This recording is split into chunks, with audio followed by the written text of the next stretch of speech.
Shall we see?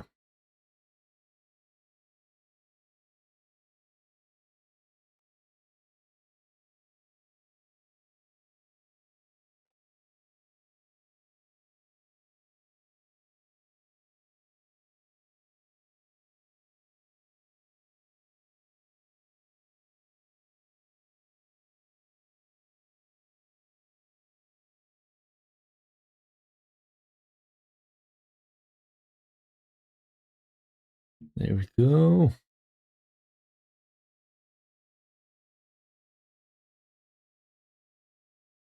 Let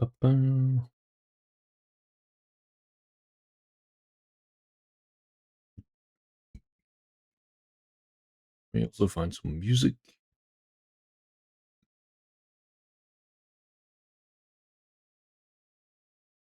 Oh, we'll do some Zero Gear music.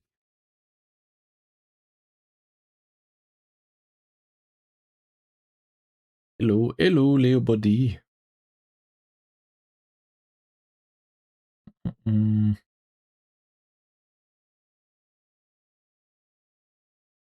This one. What it do, brother? Have you found any more anime to watch?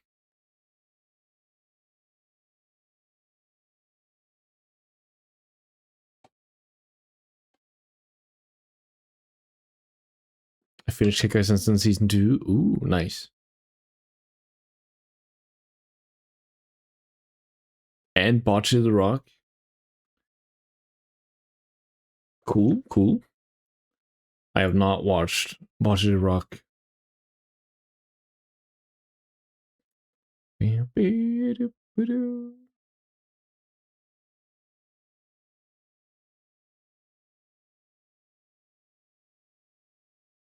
But have you watched more Gintama? Now that's something.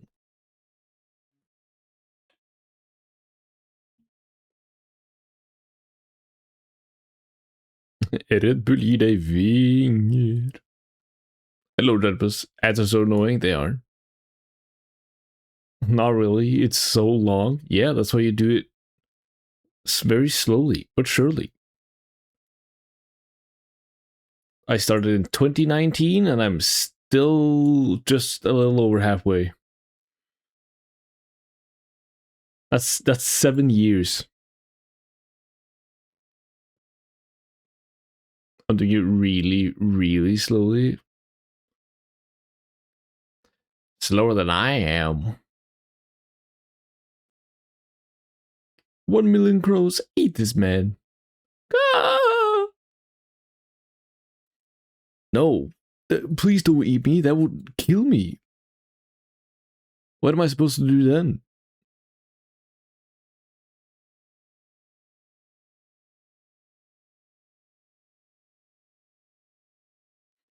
I started Never Amogus. Watch an ad to revive. I'd rather stay dead. I'm not giving Jeff Bezos more money. Me when the thing is in 2... It is in 2 days. It is indeed in 2 days.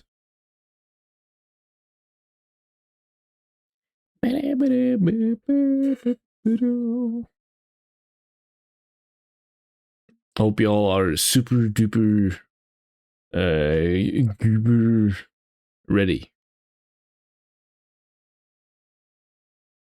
I just cutted the grass. Let's go. Getting your money up.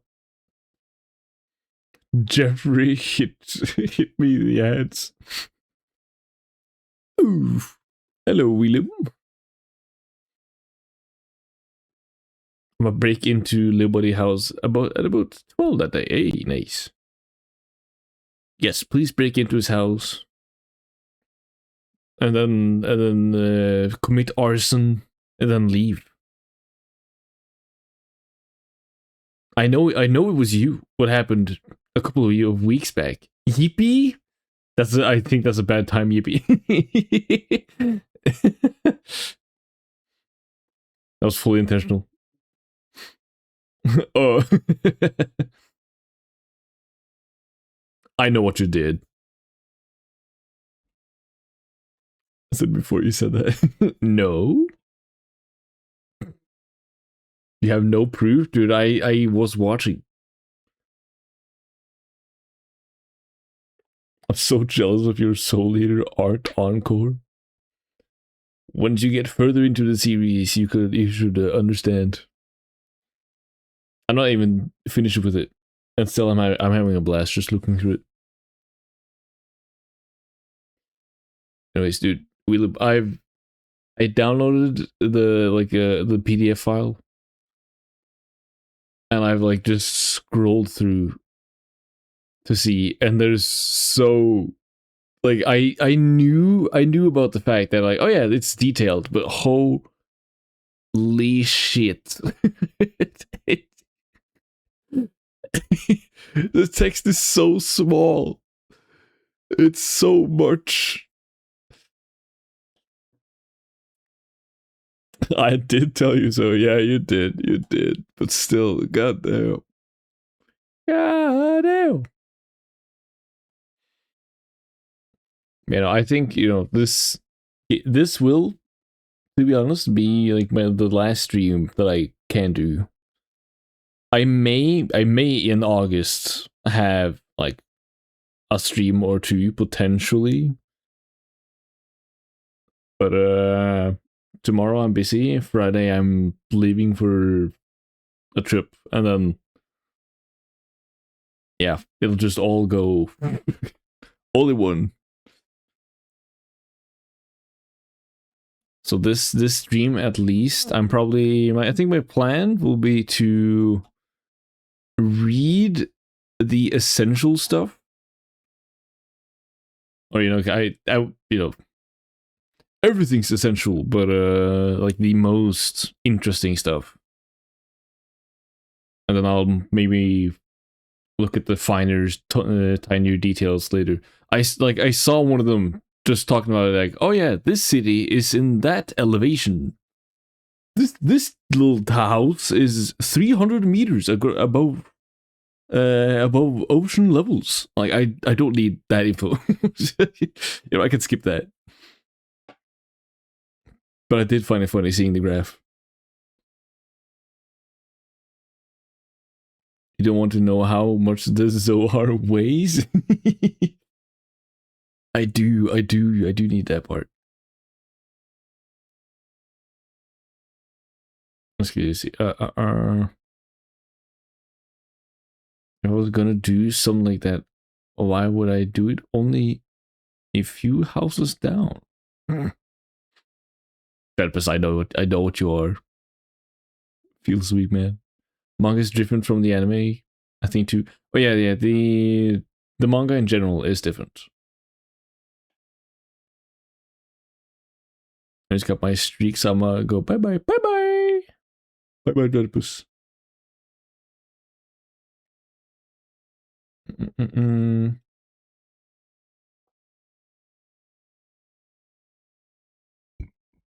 React to my game. I'm sorry, bro. I don't have time. It went from 5 minutes to 30 minutes. I will play it at another point, potentially.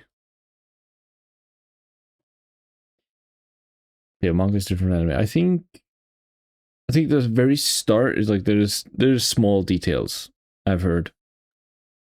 But I think from what I know, it's like episode 35 Soul Eater and chapter 35 Soul Eater is like the perfect point to just jump from the anime to the manga and then continue on. But of course, like if you start with manga from start to finish, that's like in general one of the also just good options.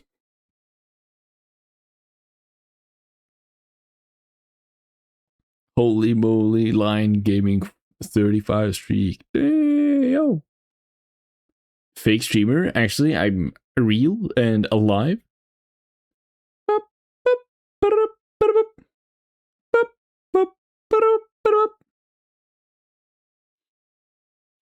I'm gonna read manga and then watch the anime.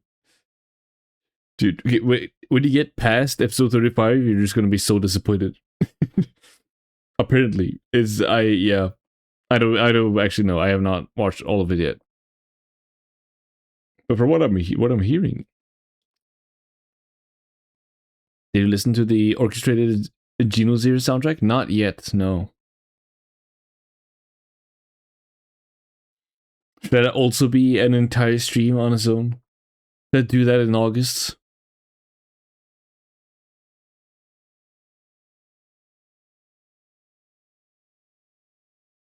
Or should I have it on in the background right now? If you want to. I I don't know. I was joking, kind of.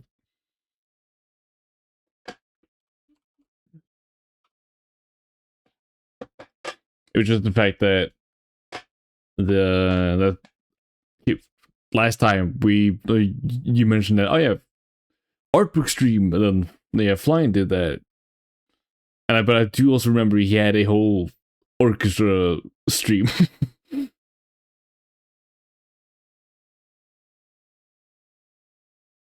Did he? Yeah. I missed that, yo. It may have been Ian and not Flying, but I'm not fully sure about that.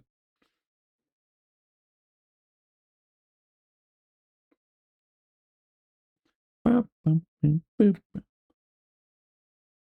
don't know what you're talking about. Yeah. Yeah, me neither, really.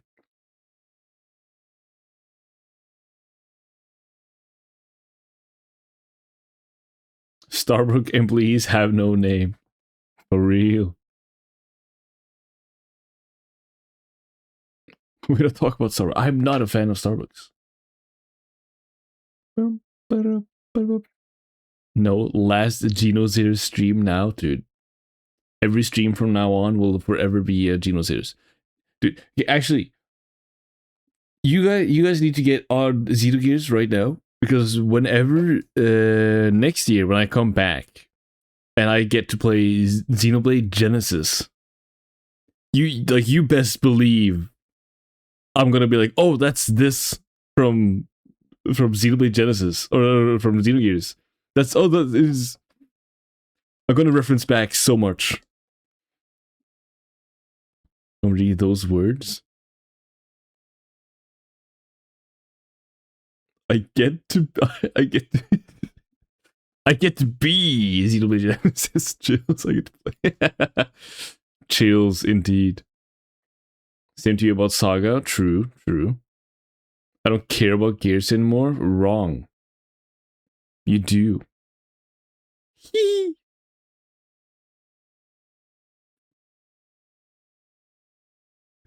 But no, I'm gonna reference it so much. Saga, I also need, of course. X, I will play on the side. Yeah. Boom, boom, boom. I'm thinking. Yeah, it's gonna be. Okay, I'm now finished Gears. X, I'll play like throughout the year. That will go. Chapter 13, Adrian wants me to stream, he said.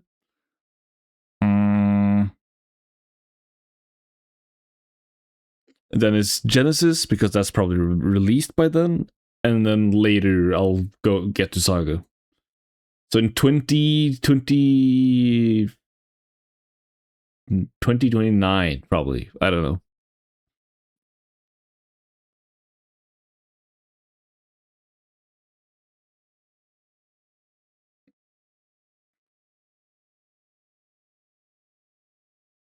And play new games? Not new, but games that he hasn't played. You don't think I like 13 Sentinels or something?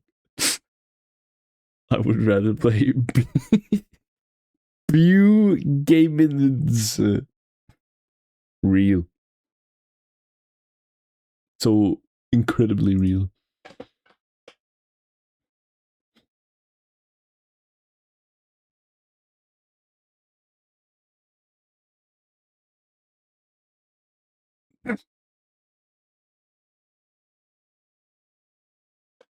You know, dude, isn't Gears a new game, which I've now finished, so now it's an old game. And then when I say I'm going to play the other Xeno games, that will also be new games. So I am playing new games. I don't know what you're talking about. Yeah, 13 Sentinels, someday.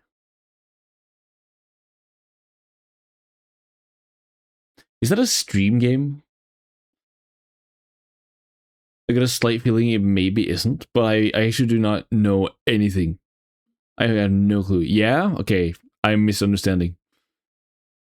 That was purely based on just vibe alone.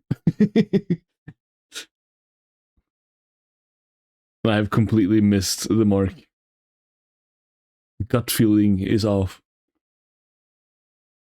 Pure stream. I see. It's not Xenoblade X Trollface, yeah. Gears is Molnisoft, so it doesn't count. Yes, it does. It's my favorite OST.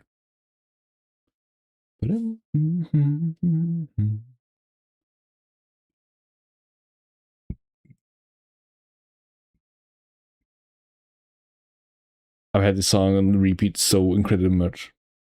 Oh yeah, wait, hold up. Did you see I wrote in the spoiler chat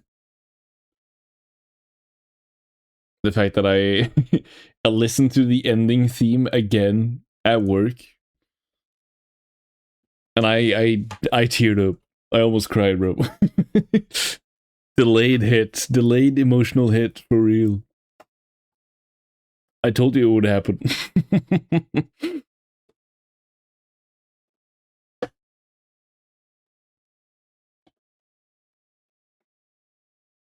And it still hits.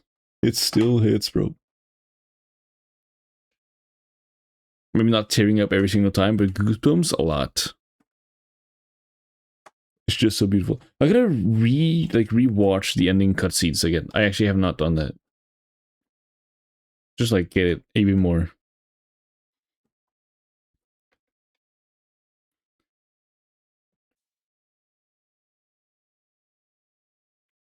Thought about anything new I can watch yet? I haven't thought about anything today, really.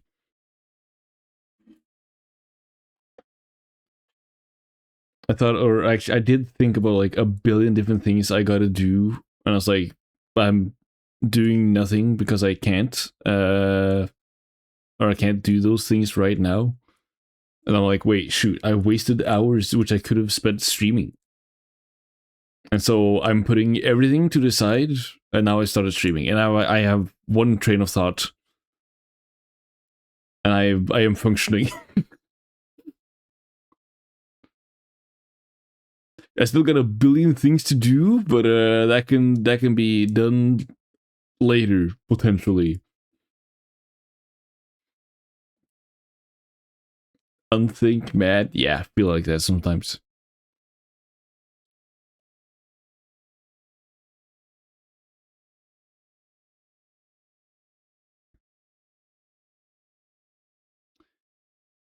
If you have downtime when you travel, you should listen to the podcast I sent in the Twitter chat. Yes, that I should do, and probably will do.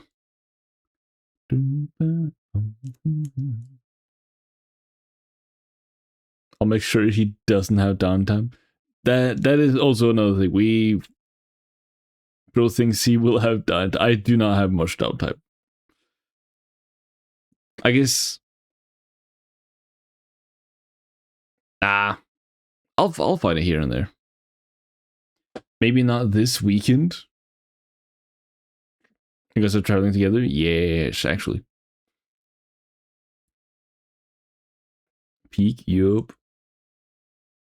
It's P. So I cannot play it on the road while we drive. But you know, other than that weekend, I'll probably find some time. Only fake fans get hit by the hand. Real fans are subscribed. They aren't. No problem. I have all the money I need.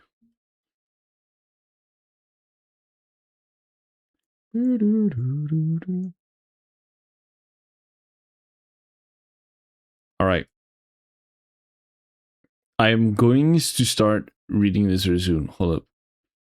Can I have some money, please?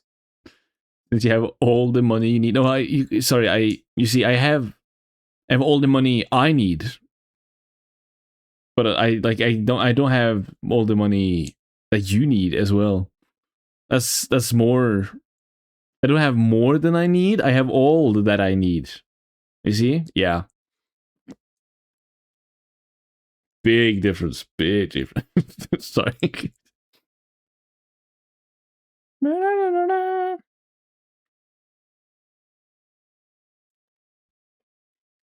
Okay, but I have less than I need. That was sad. No. One day it's fine. You're going to get a. It's going to be sad when you get a job, but you can also get money, which is a good thing. And so, yeah. Sorry.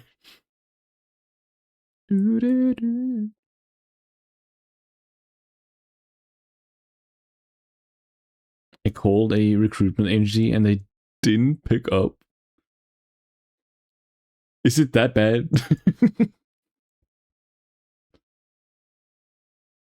So I went over to their facility to find out. There was no one there. When the recruitment facility just does nothing, what do you even do? Nobody was in the office on a Wednesday. Oof. Big oof.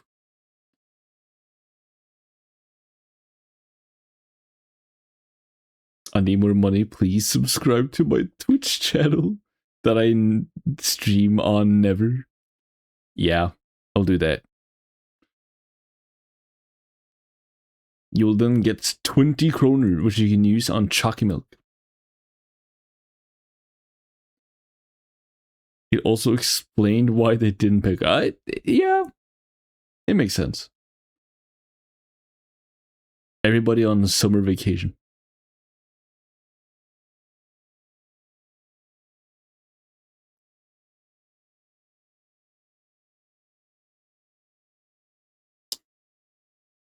All right, but I'm okay. Anyway, I got no job, and the world doesn't want me to have one. Dude, all the stuff that you like had to deal with, I'm still in shock just thinking about it, or when I'm like reminded of that fact. Like all of that just insanely much hassle for school, and then finally done, and then work. It's just a regular Tuesday for me. Yep. What else is new? Oof.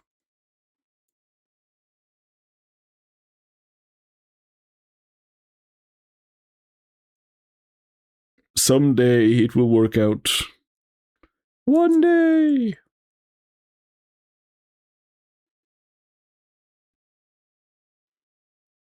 All right. Reminds me. Okay, wait. Reminds me of what? One last yap.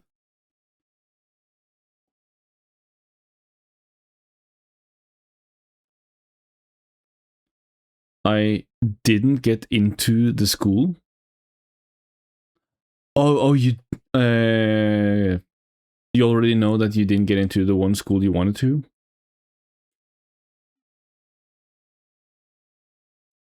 Leadfish.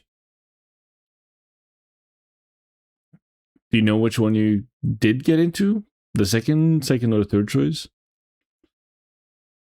Yeah. I know you can hopefully, if you're I don't know how it's done specifically. Like ask the social one, the normal one, I guess. Alman. What is it called? I'm not gonna do that one. Sulk. Oh yeah, right. You don't want to do Sulk, you mean? You could. I know you could switch. So yeah. You could ask to switch. I do not know how or like how it's done or whatever, but be early on that, and hopefully, like a spot opens up. I remember at least at ours, I think 3 or 4 different people like swapped out.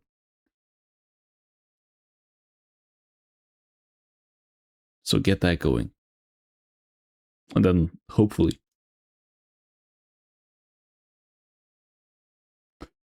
Graf's theme. I'm in the 12th place for Holy Aura. Dude, he does have Aura. 12 people need to swap out. I've heard of longer queues. Possible. I literally jumped out of my chair. Yeah. Dude, I did pull up the I did pull the entire Graf speech to a coworker just yesterday. He was so confused. He doesn't understand. He's missing out. He was not ready for my aura. But did you play the Graf theme while you did so? I did not. I did forget that part.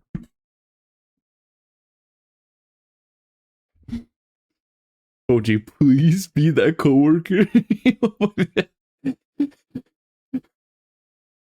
be what coworker? What do you mean be that coworker? I am already that coworker. Be like, plays Grothy, recites Graf speech. This special, dude. I think I already am. Like, not even the one I did it to was like my bro who I hang out with the most at work, but still, just in general at work, they've all like. They all consider me the odd one. But it's fine. It's fine. I'm accepted as is, and they're all awesome.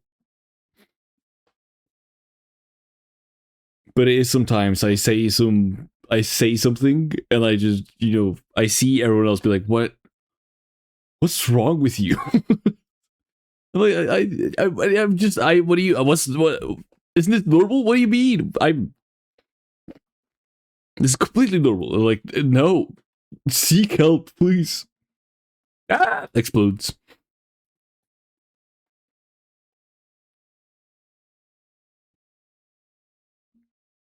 Yeah, now they're cool. You have to whip out your phone and play the theme. Maybe I'll do that tomorrow. Should I do that on my last day? Friday is my last day at work. For like a year.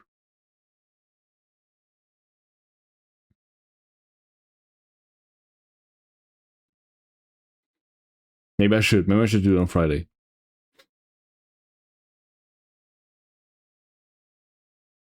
Yeah.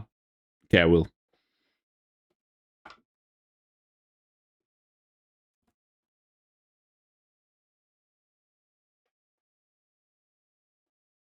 I gotta learn his speech as well. I know the doth thou desire the power?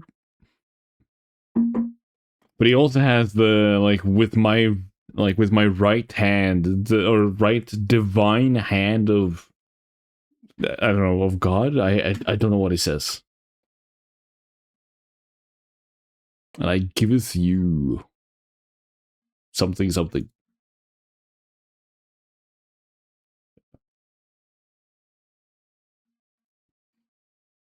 Dude, looking back, or if somebody else looks back on this VOD and there's no music in the background, like, what am I schizo posting right now? Because the VOD does not pick up the Spotify. I low-key think of this every single stream. After I'm done, I usually mumble along to, like, different songs that I play at the start of the stream. But the VOD has nothing.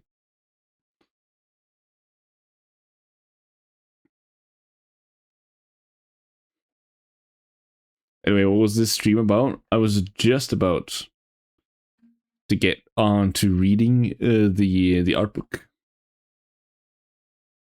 That is my plan. So I'm going to full entire Xenogear big huge lore spoiler coming in 30 seconds from now, okay? Everybody who's not a Xenogear head, get out. Get out right now.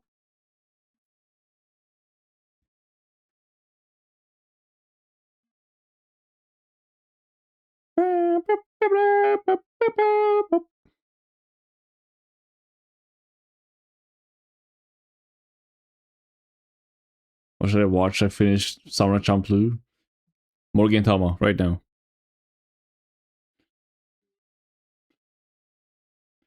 Read Dgrim. Watch Dgrim, Ed. I like the manga much more, but I don't know, something to watch.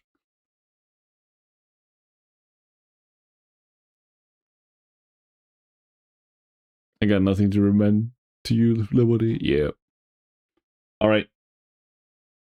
It's up.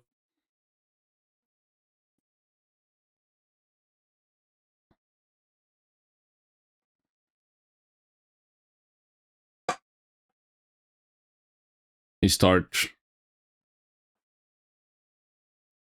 episode 5, The Truth. I'm going to swap music just slightly. It's going to be more chill tunes.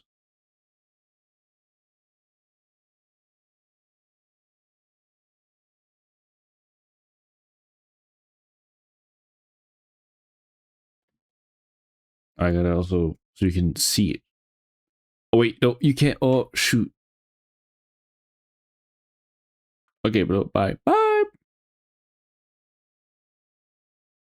Hold up. I'm gonna have to switch this around.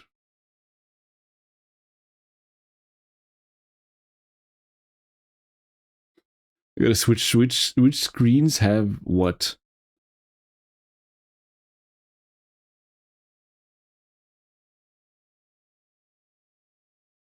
There. Full screen. And then I can stream my left screen.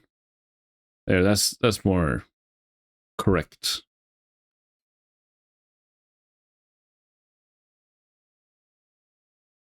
All right, I saw this. This is the first one.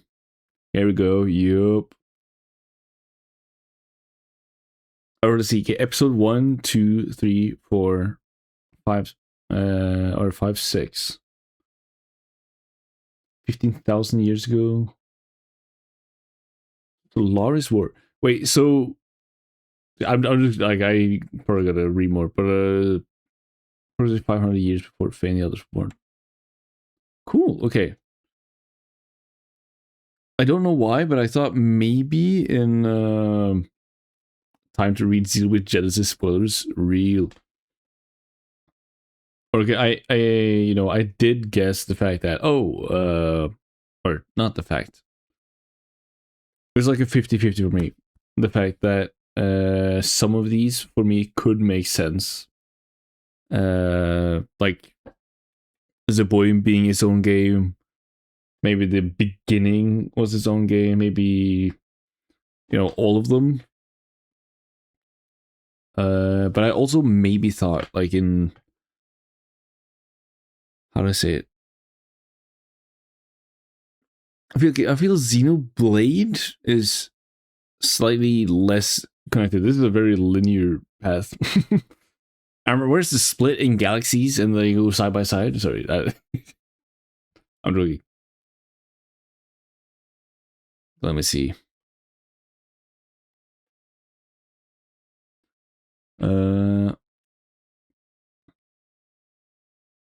I'm also not sure. Should I read everything aloud? Maybe not. Maybe not this time.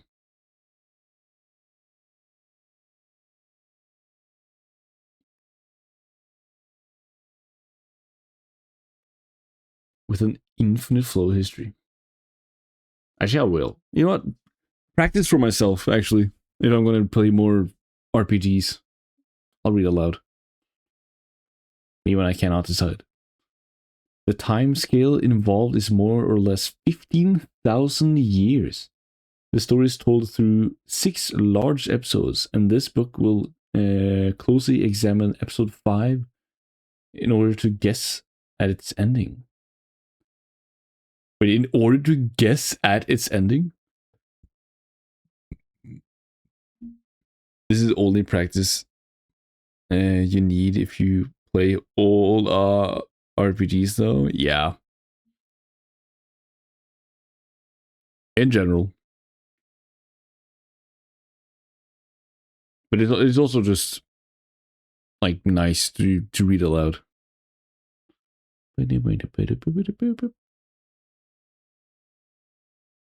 Yeah, okay, 15,000. Of course, that's still long. But I don't know why. Maybe. I thought, I'll be honest, I thought I guess Genesis, as we see here. I didn't think it was only 5,000 years between the ship leaving to this. 5,000 is still long. I don't know. I don't know what I'm talking about. Due to the large amount of information about this world, it is possible to determine the cause and effect that take place from past to present in order to bring the whole matter into light. We should consider episode 5, having heard the voice of the song is distracting. You know what? I'll find a more just very chill track.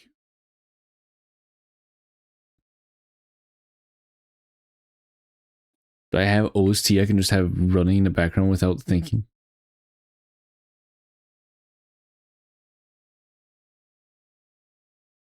Torn? Okay, hold up.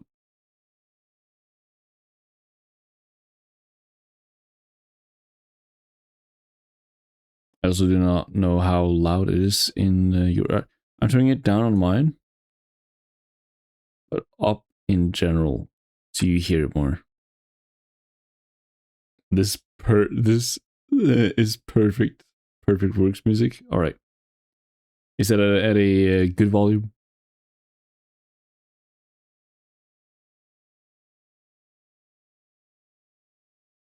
Maybe a little louder. Yeah, sounds good. Nice. I'll put it slightly down again. There it is.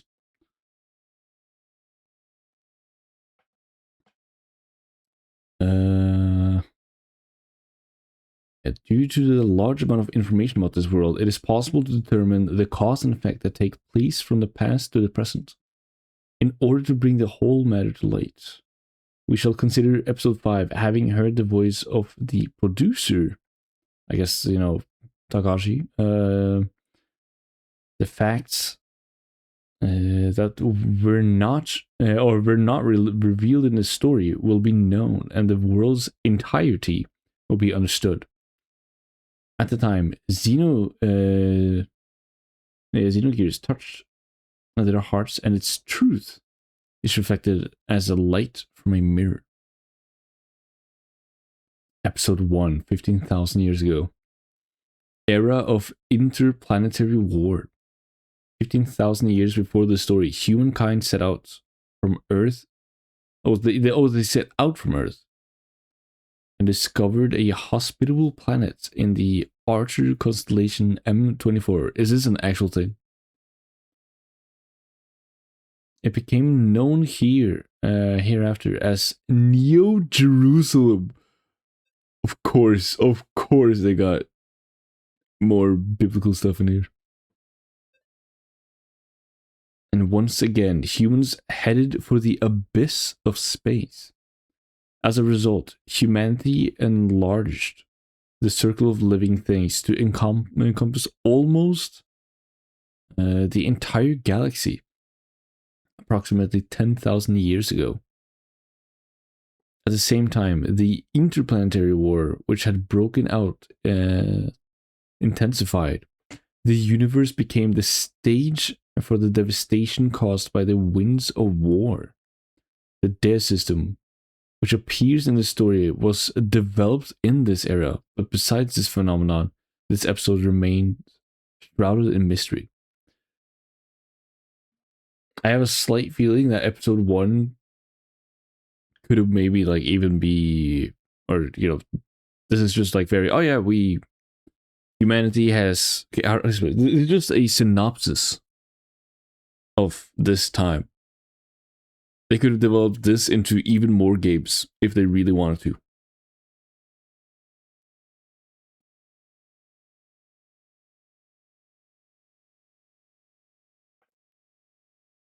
Because this is a very, very quick, oh yeah, about 5,000 years passed by in this one episode.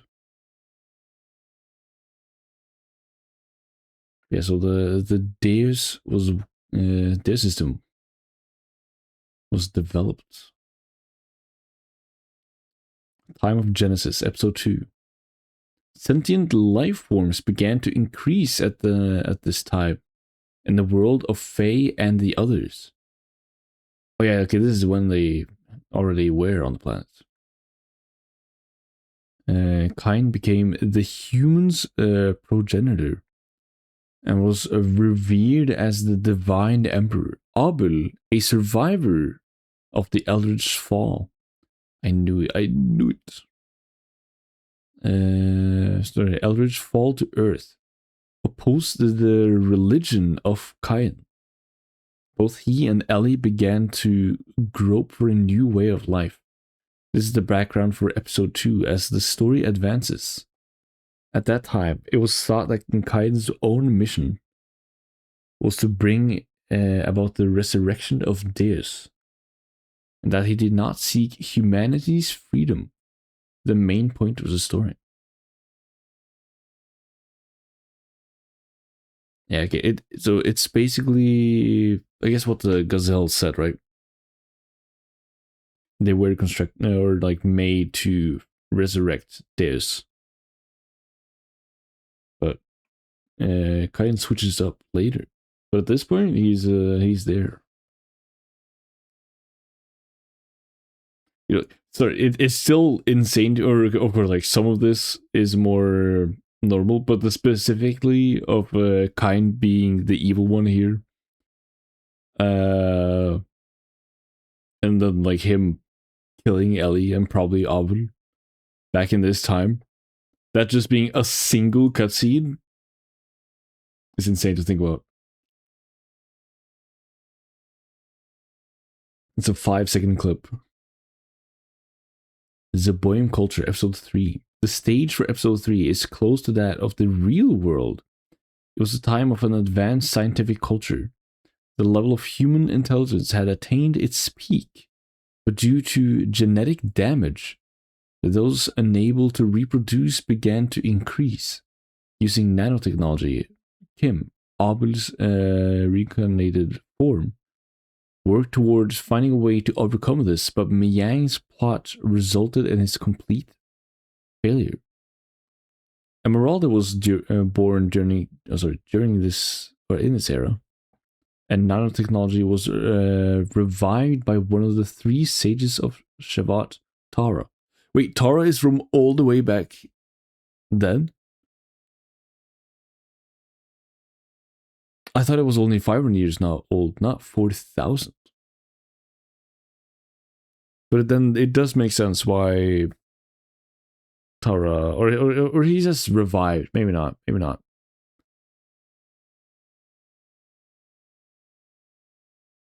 He seemed too young to be 500 years old. You don't normally turn blue and like a ball. At that point, it's more believable if it was significantly older. Yeah, could be.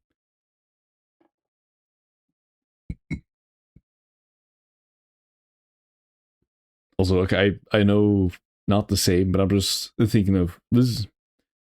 Episode 3 is close to that of the real world, and then advanced scientific culture, which we do have.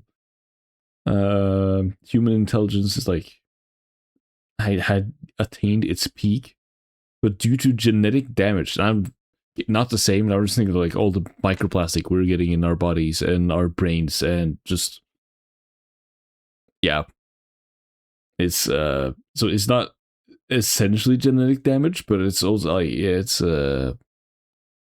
gulps, you know.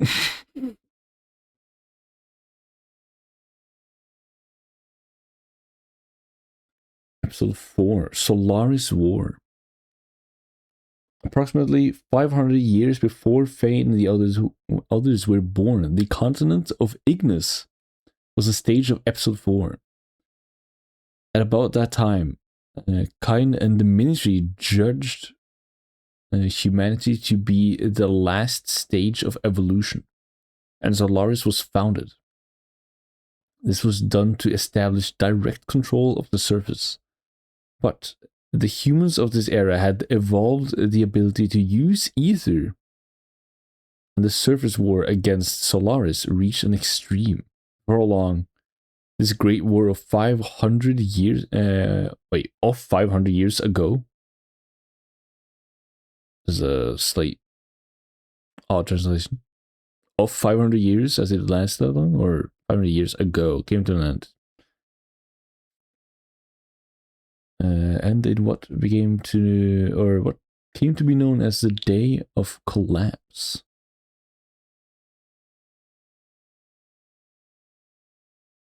Also cool. At least episode 4, we got a lot of info about.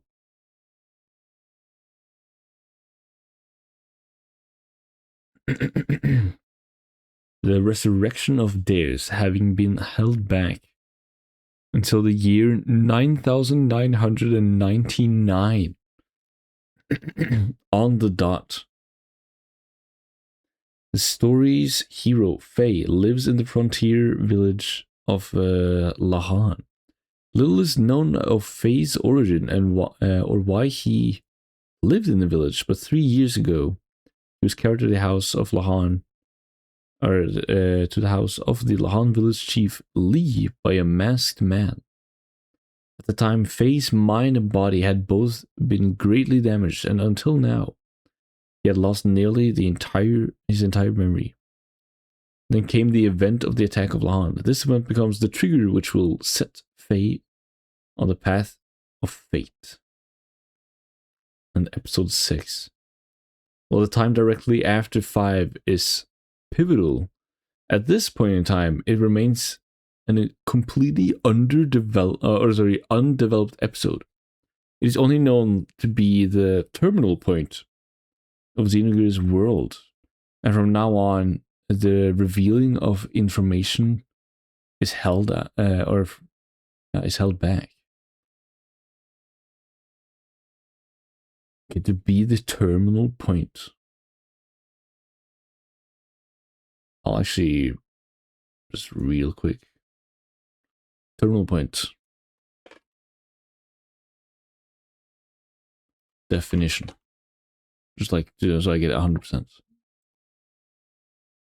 Final destination, limit, or concluding boundary of a sequence, path, or process. I see. The absolute end.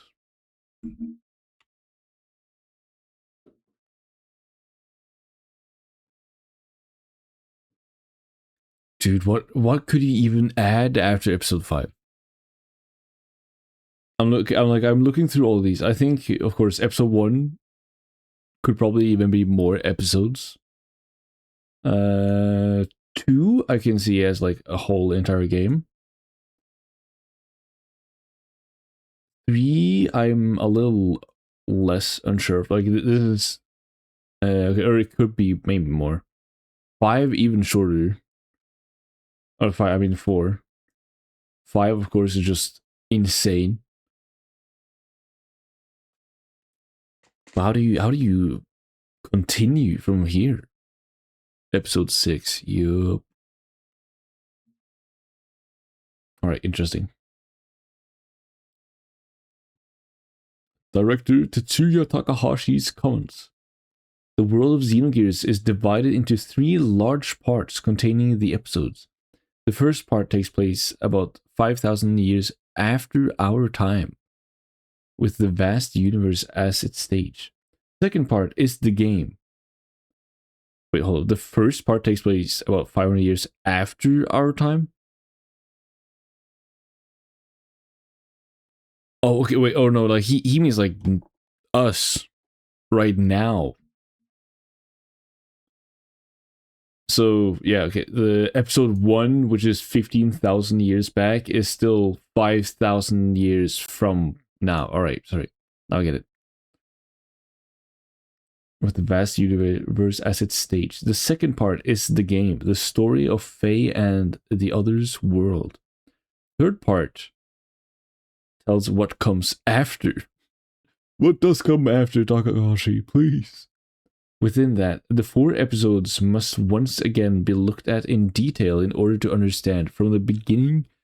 The second part's secrets were contained in the various episodes. For example, in simulation games, as well as novelization. Virtually every medium was thought of in order to express it, and the result is that seen in the game.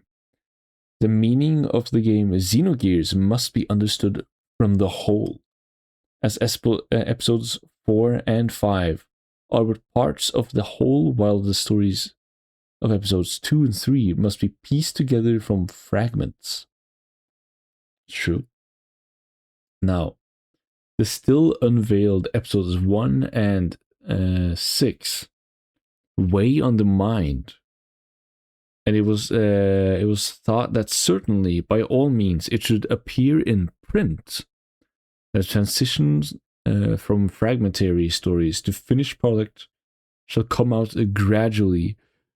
This is back in 98. Bro, what do you mean gradually? It's never happened. One way to make this come about would be to ask Zohar, please, and see what happens. Is he literally telling us, like, just ask your inner Zohar, your inner God, and hopefully maybe somebody will bless you with Xenogears episode 1 through 6, except 5, because we already have that. Fragments? Like fragments of the screen when a random encounter happens? Yes, that's exactly what it means.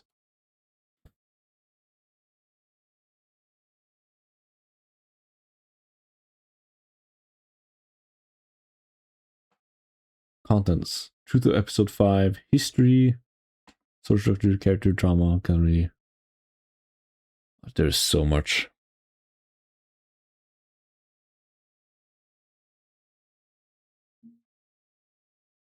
Dude, holy.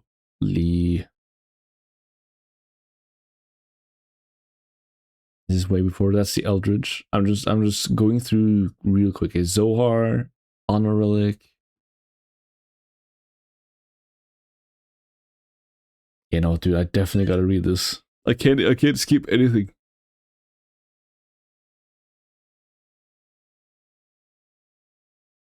Or should I go to the social structure?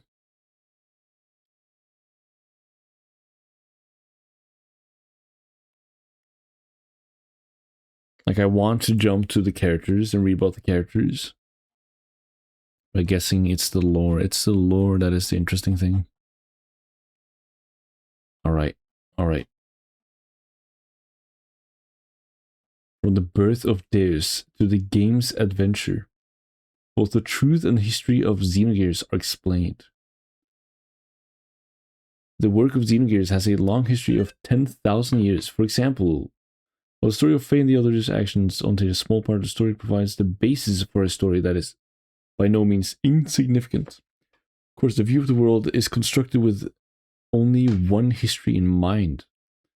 Well, that begins 15,000 years ago. In this case, the story's history will be explained in detail by beginning with the facts of the era in which Zohar is discovered. Holy shit. 15,000 years ago.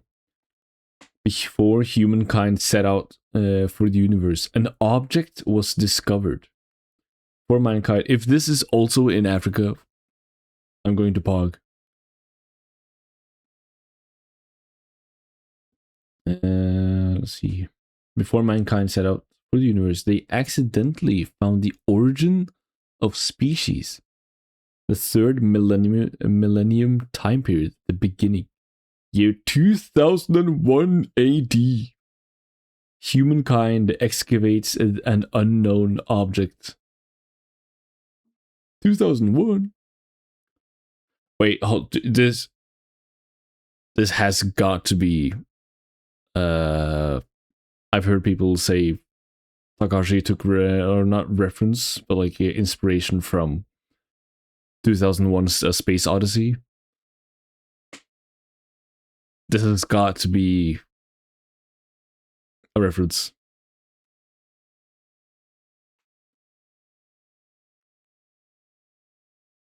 Wait, so the Zohar was discovered before I was born? Is the Zohar with us right now?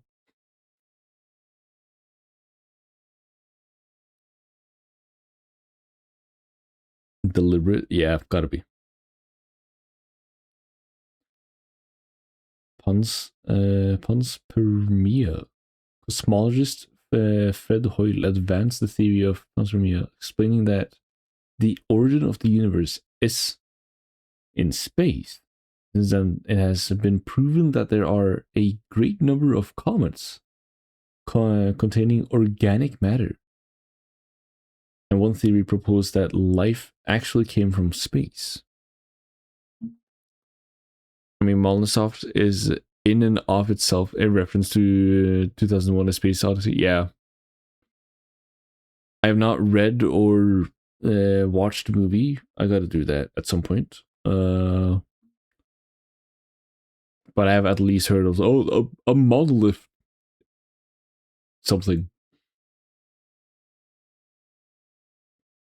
But I saw someone go like absolutely ham showing Xenoblade Genesis, and then it was another book by I don't know who wrote it.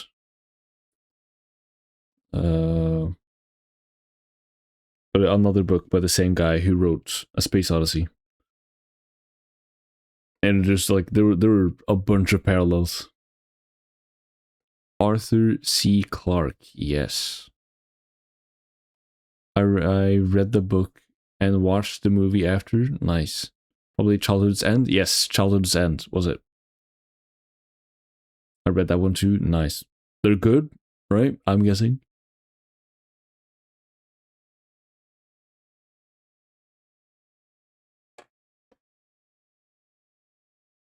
I'm gonna take a little snack.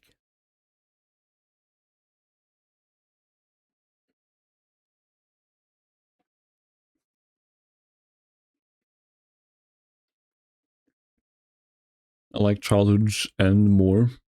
But 2001 is good too. Yeah.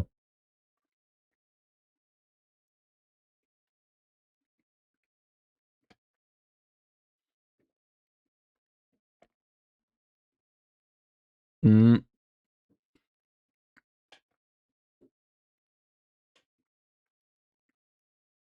Did I mention the fact that somebody at work mentioned they watched 2001?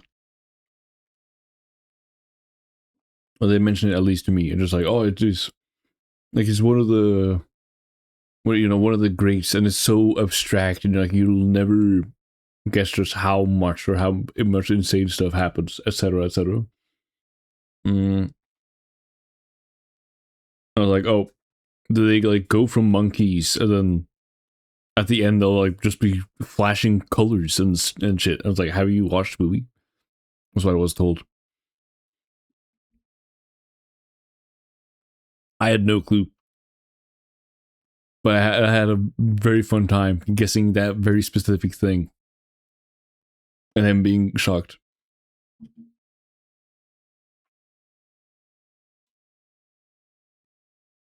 I recommend you read both at some point. If you want to have a laugh at how blatant Takahashi takes inspiration. Yeah, I'll do that.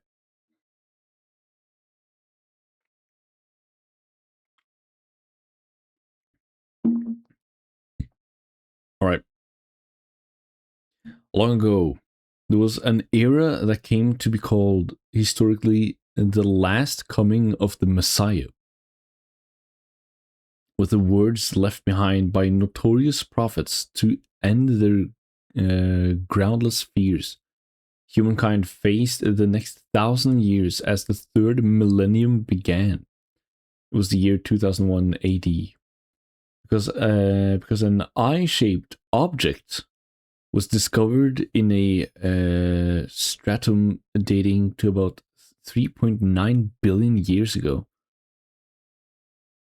3.9 billion years. Is that how old the planet is? I'm actually stupid on this number.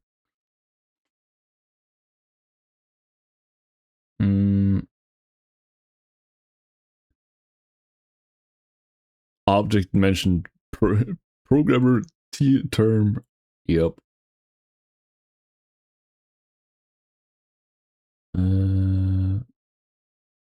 It was known as a distinctly artificially created form. One discovery shook the whole world. Finally, due to the efforts of a research consortium, a partial hypothesis in the case of the object was announced and released to the world. Buried beneath the accumulation of geological strata dating back to the era of life's origins, this very object is the basis of all life forms. The quote-unquote artificial Panspermia, that's what this was. Oh yeah, right, the from outer space. Life came from space. Pan-universe seethed child.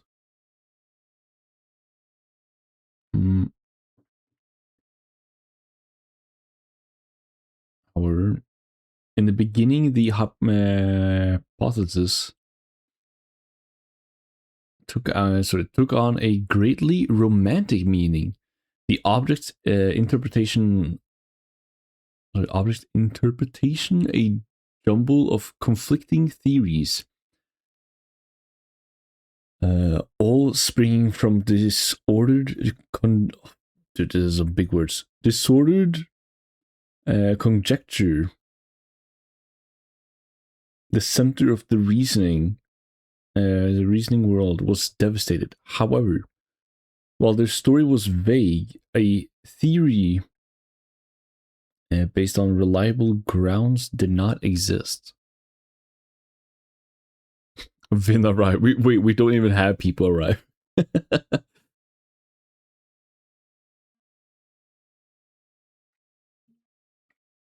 With many theories, all vying with one another. What is the object? It is a question of long ago. What is an artificial construct or a mere byproduct of chance? A riddle which was never made entirely clear. The extent of the aimless confusion only grew deeper in theories often without proof. Again, only produced hazardous results. But those theories' increase resulted in a measurement that brought about a coming to an end of things. According to that era's measurements, it became clear that the object had existed a distant 15 billion years ago in immense antiquity, separated from the universe at the time of the world's creation. An end of childhood, one might say? What? Is this a reference?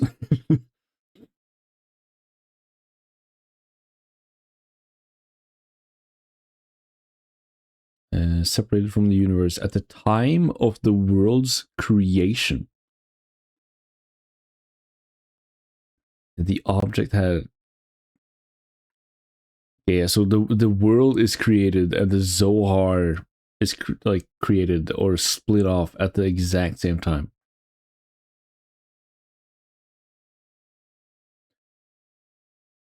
With the announcement of these measurements, they wondered.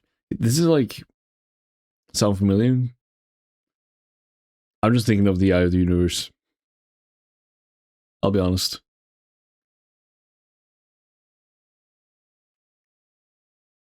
After Outer Wilds, it's I'm thinking of Xenoblade 1 and 2.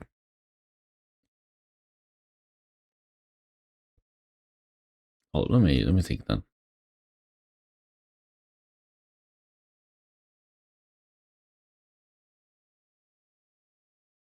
Oh yeah, sorry, yeah. I was just wondering why you specified 1 and 2, but yes, yeah. You know, of course, yeah.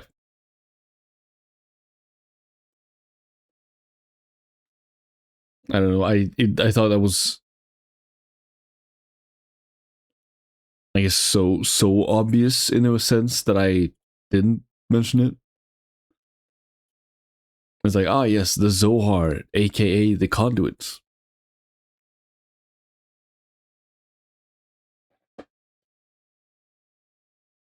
The thing I was thinking of now is just like, oh, this is as old, if not older than everything we've known of.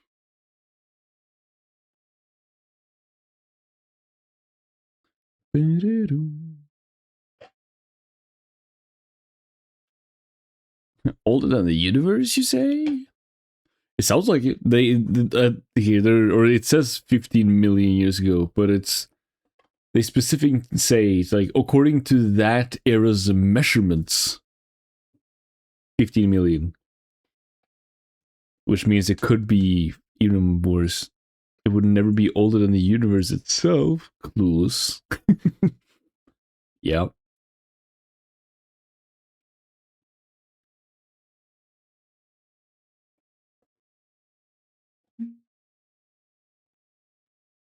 Okay, let's see what else. With the announcement of these measurements, they wandered in bewilderment and became engrossed in the deep riddle. While the object might not be an artificial creation, it was already the province of God. As a result, because of its fairly strong surrounding magnetic field, became known as or known for convenience sake as ma'am. Ma'am as in what's sort of ma'am as in mom, as in the mother of all things. Oh. Magnetic abnormal matter. And the international scale analysis, with its applied research projects and all attendant questions, were for all purposes frozen. One part ended up in automatic research. Sorry, hold up. Takahashi was ahead of the times. Ma'am, as in the satisfactory reference. Dude, what is Takahashi not, ahead of time with? Unless we ignore the fact that apparently a lot of this is from what was his name? I forgot his name already. Clarke? Arthur C. Clarke.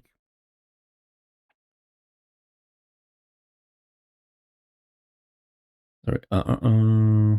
One part ended up in automatic researcher's hand, but only a close analytical operation continued, and so among the researchers, it came to be known by another name, the name of Zohar. But specifically, they're saying, oh, researchers and other things, and this I can very much think of 1 and 2 Xenoblade. They come to discover it. We skip all of this very specific lore, all the way down to just the scientists have them, and then just give give Klaus all his things that he needs to do what he did.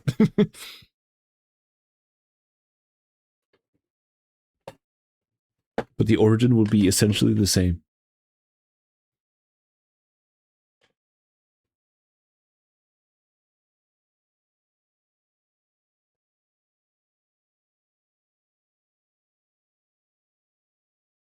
I guess the only thing they haven't mentioned in this is, the Zohar was discovered in Africa specifically.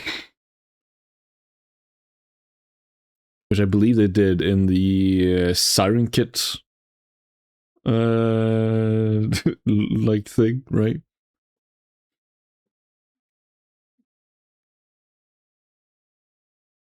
Study life was born from Zohar. Approximately 4.5 billion years ago, the planet Earth was born in the vastness of space. The Earth was at a fairly high temperature at this time, with carbon dioxide and vapor making up most of the atmosphere. After this, the Earth's temperature slowly began to cool down. The atmosphere and the vapor became a downpour, becoming the sea of life's origin. And so approximately 500 million years later, about 4 billion years before the present Earth, Earth's beginning, life is born. However, opinion held that in the case of the theory that life originated from Earth nearly 500 years ago, years after its birth, was much too soon, and couldn't some form of drive have accelerated the birth of life. This sort of thinking and meteorite theory led to the birth of the panspermia hypothesis, which might not be totally unfounded. Now, the basis of these theories was that the stratum in which Zohar had been discovered believed to date from the time of the Earth's formation and its... I'm trying to read. Believed to date from the time of the Earth's formation, and it became clear that the time when Zohar existed in the Earth was nearly a coincidence.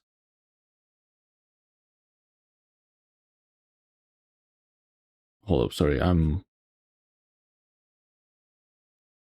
was nearly a coincidence that Zohar might have directly made life is a radical way of thought, and it is more accurate to conjecture at this point in time to have accelerated it, only because so little about the Zohar is referred to in the story.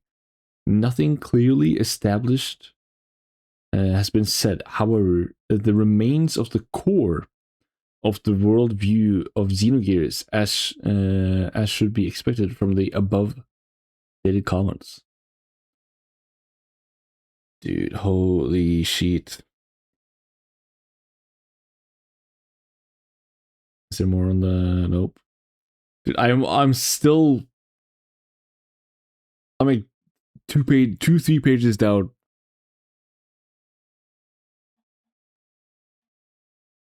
I should have planned a 10-hour stream on this. Now you got this, bro. Lock in. Yeah.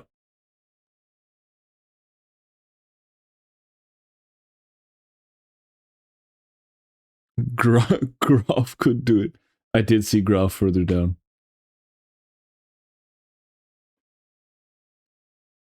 AD, the world scale project for emigration.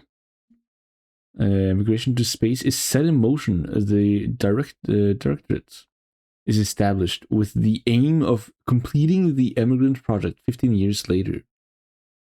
From that point on, the era name is reformed to TC, Transcend Christ.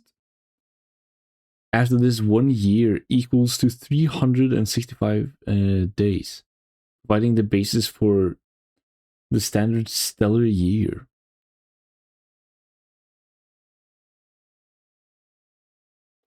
The way Flying did it was he read through all of it himself and then pointed out the stuff he found the coolest during the stream. Makes sense, makes sense. I should have maybe done that. I don't know.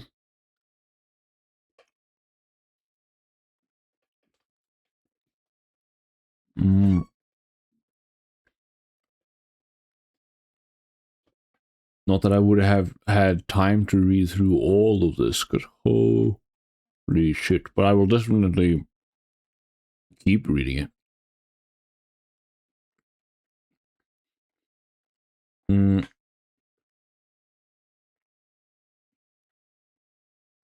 But this is starting to remind me.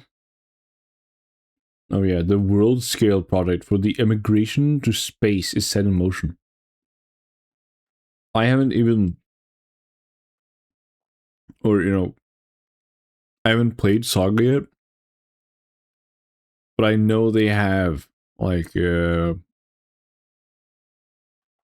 left Earth for some reason.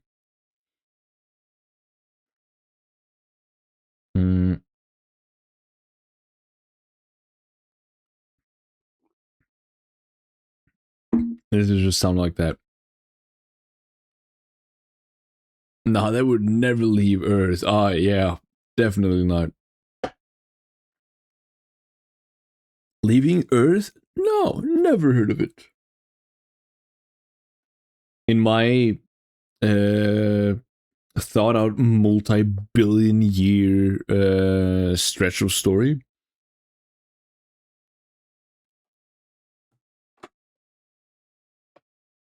All right, let's continue. Yeah, so this is from here on they continue. Blank space of 4,500 years. All self-contained within the same planet, Earth. Well, I'm gonna take a message quick.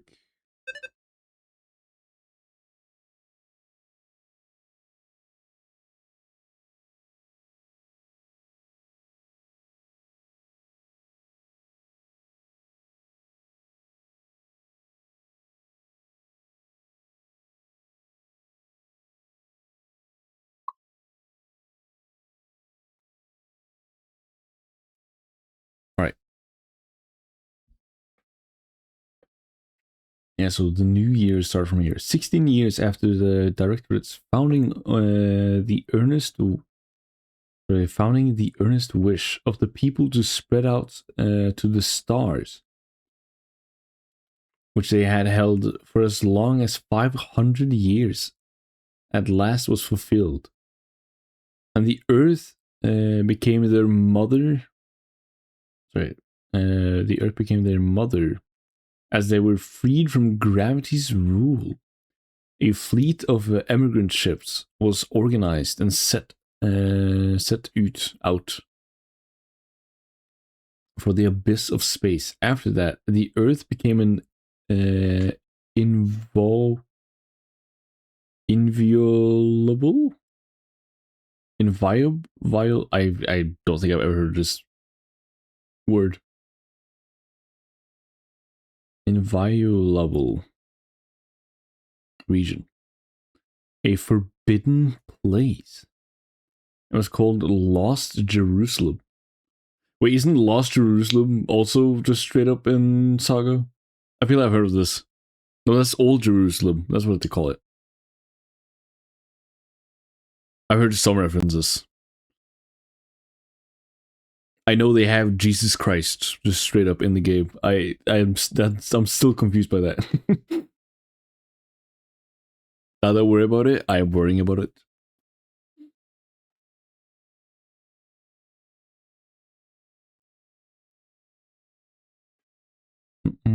Approximately. Wait, sorry. Did I read anything? The reason for this is unknown, for it is thought that the planet's surrounding did not greatly change. Jesus was modded in. Ah, yes, definitely. Why is there a whole wiki page then? Approximately 250 years elapsed as the emigrant fleet wandered, at last reaching the M24 Archer constellation, where they developed ships in order to discover possible planets to reside in.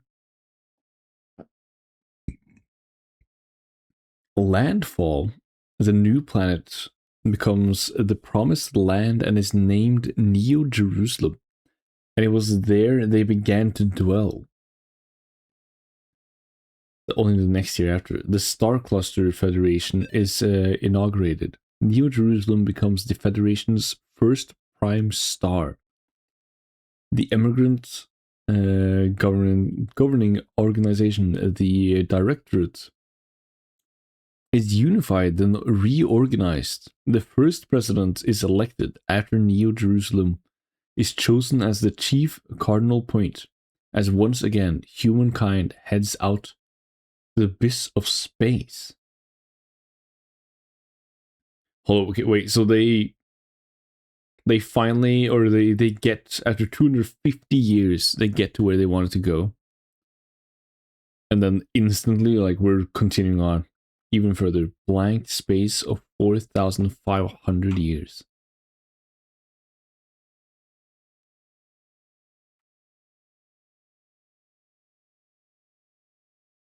The era when humanity's science reaches its zenith. I'm guessing that its pinnacle. From 10,000 years ago to 15,000, it was the period of scientific technology. New Jerusalem, zenith equals highest point. I see. New Jerusalem, the first world capable of supporting life that was acquired by humanity. Establishing a base on this planet. Once again, they pushed outwards, even though they grew in knowledge. It was only scientific. Their spiritual expansion did not occur. And so there was a sudden outbreak of a large-scale war. And the living creature Deus. Wait, the ... and living creature Deus. So even though freed from gravity's pull and expanding their frontier out into space, the same thing began to happen all over again. You know, I'm guessing interstellar war intensifies Deus out of control. 7th millennium. Oh yeah, right. Sorry. So we are the first 200 years, and then blank space. They just continue going into space and discovering more and more shit for 4,500 years. And New Jerusalem is still like their main hub, their main planet. Until war breaks out. Takahashi planned Frontier Village from all the way back then. He did.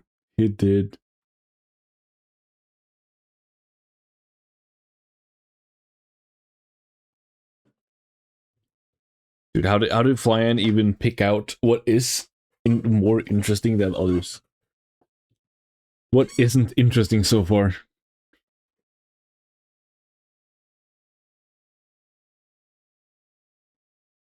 Due to the witchcraft? Yeah. Actually, if he did not read aloud the entire 307 pages, is he truly even, is he truly even a fan? Sorry, what do you mean I picked out the best parts? The entire book is the best part.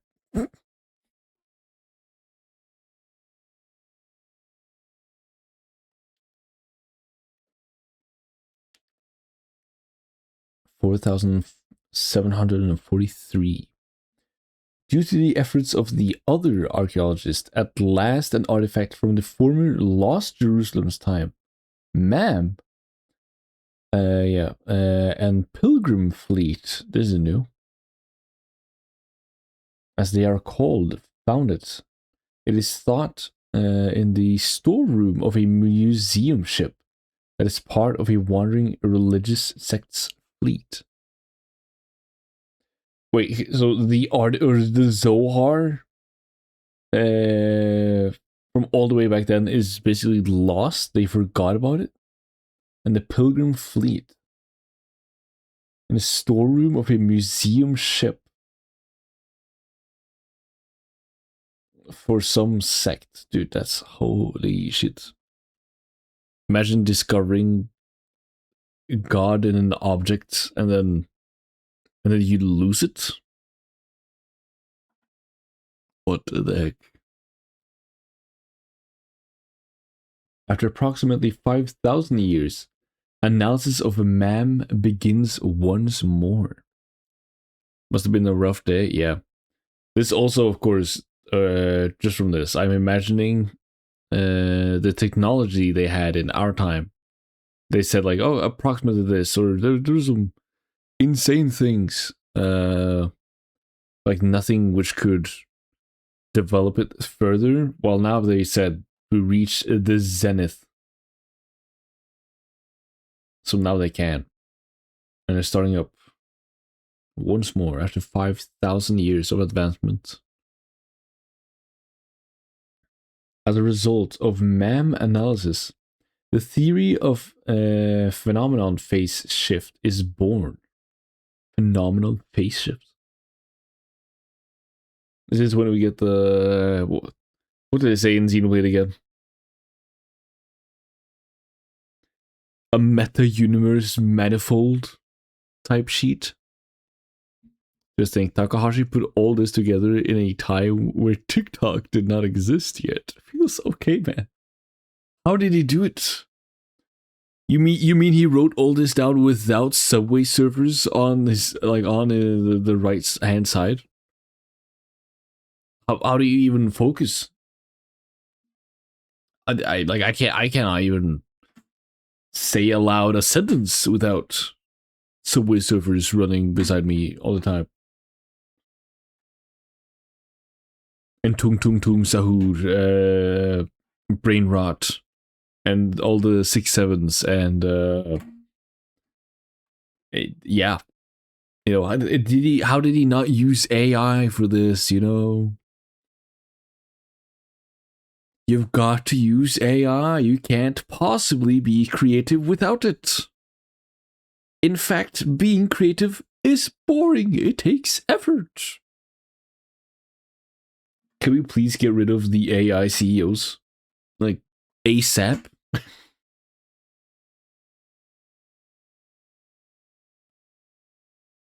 I've seen the clip a billion times, but the Suno AI, like the music thing, that one guy just talked about like, oh yeah, no, we have actually creating music is like boring. Nobody wants to do that. It's difficult and takes time and effort. It's like, dude, that's the entire joy. What is wrong with the man? I'm down. Thank you.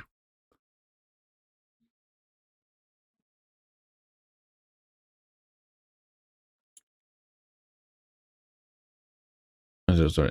Now that I think about it, I don't see Super Supers right now. I don't even know how you've been able to follow along the stream, I'll be honest. Philadelphia?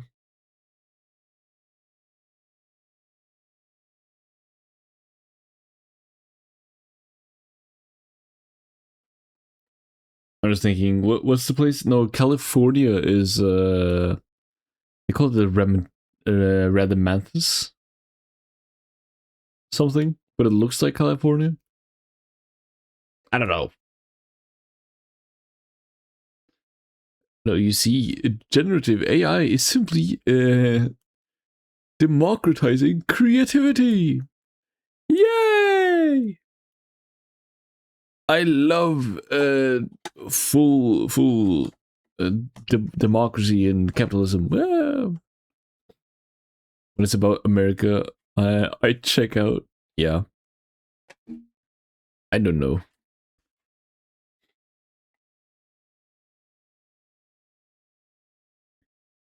All the research groups attempt to master this using MAM. Oh, yeah, the theory of phenomenon phase shift. They attempt to master it using MAP as its core, so as to turn suppositial theory into proven fact. Project Zohar commences. The next, oh yeah, this is just years after each other. Strife in the region intensifies. Ooh, and a little over 10 years later, due to an accident, the cause of which is unknown, Project Zohar causes the destruction of a planet. MAM is found floating in the nearby region and recovered.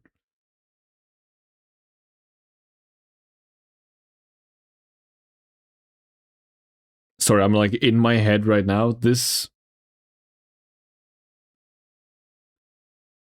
specifically, the cause of this, which is unknown.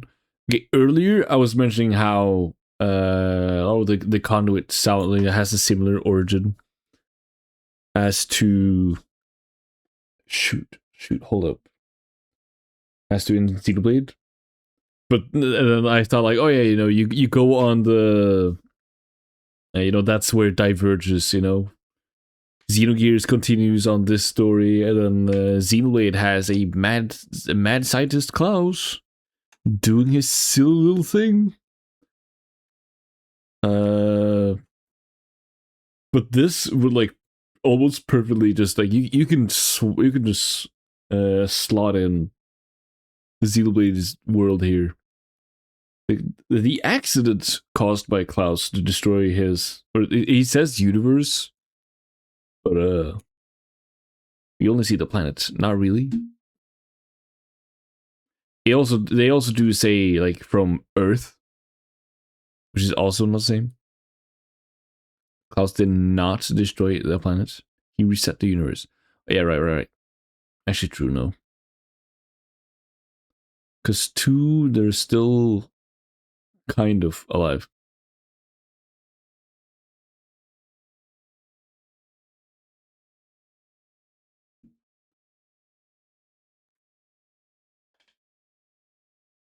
Got a ping.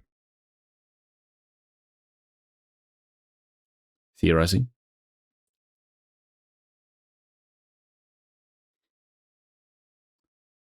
Look at us theorizing. Who'd have thought? Not me. on a Xenogears stream, theorizing about stuff.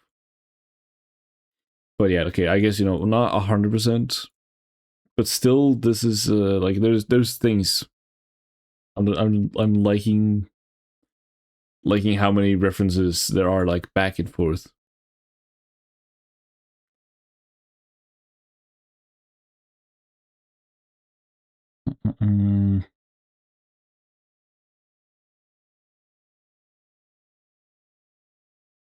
That's the year after, right? 65, 66. Yep. Reference to games that did not exist yet at this time. Lol Mao. Yep. Don't worry. Like, if he had all this, he has even more.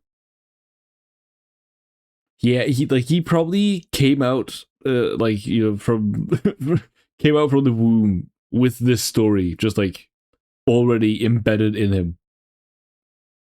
In Takahashi we trust, dude.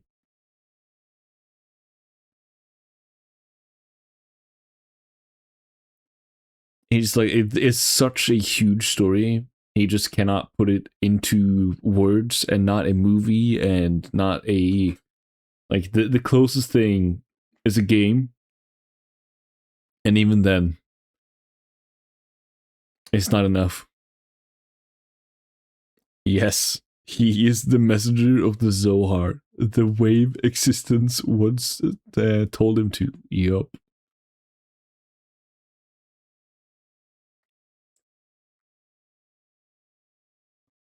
with the controlling system Cardamony. The completion of Zohar seems almost completed now. At the center is Cardamony. Cardamony? I don't know. Cardamony.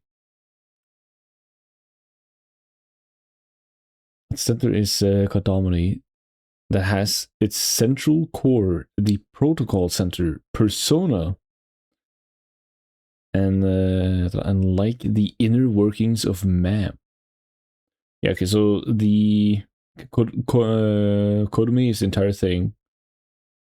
Central core, the protocol center.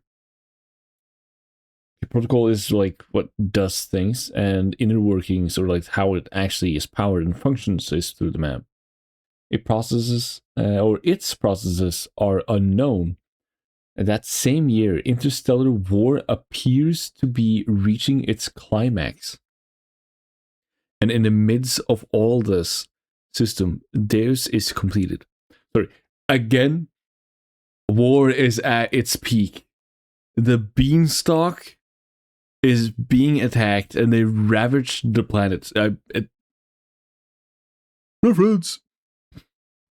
Can't wait for you to read more about Cardamony. Yeah. Is it an actual thing? That just like never. Hold up. Let me also check this. Cardamony. Okay, only says Xenogears. First image though is the thing that which the mother was made in, or made from.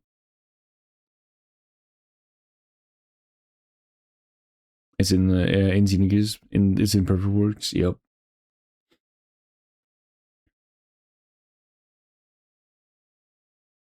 And the next year again, during a series of experiments on both systems in NGC something, not one.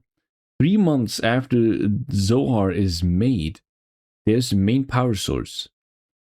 Construction of a space station is stationary in stationary orbit is begun at Mictam. Yeah. Colony planet, which is undergoing colonization and terraforming that year during a series of experiments. What do you Mictam?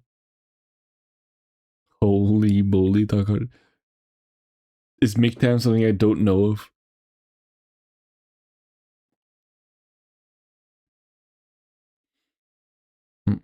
That year, during a series of experiments and accidents in which both systems run out of control for unknown reasons occur. The rampaging Deus begins to invade the nearby colony at Mictam. Unnumbered casualties result. The military, fearing Deus' overwhelming fighting power, at last subdue it all, or subdue it at the cost of many lost lives, and place it suspended in animation. Afterwards, Deus is dismantled into various cores and sealed for the sake of the official investigation into the accident that caused it to go out of control and for further planning. The super space cruiser, the Eldridge, is requisitioned. Deus is loaded on board for transferal to another planet. Now, Eldridge takes on the workers and survivors from the nearby planet, about 1.2 million people, as refugee passengers. Very interesting. Holy. Don't worry about it. This one is for the knowers. Will I be in the knowers or will I not be in the knowers? Is Xeno Saga reference, and I shouldn't know, or I should soon know. Or Arthur C. Clarke, maybe.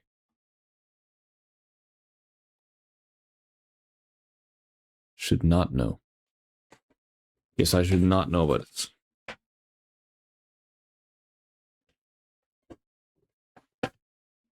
All right, keep your secrets, little secret man. I'm just gonna answer another message.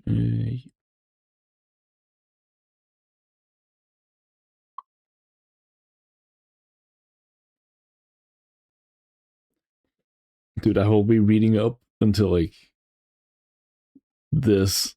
Holy shit! I'm 2 or 3 in. This is nothing.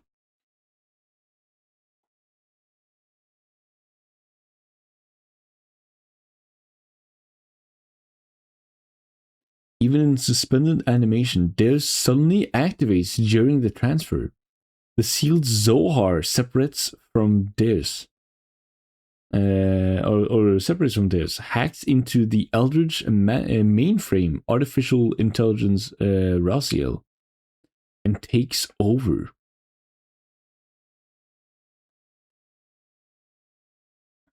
Uh, 2-3 is better than 67.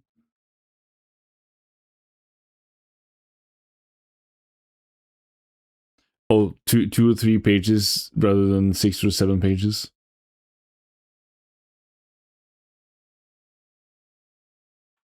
Oh well. Where is it? Where is I?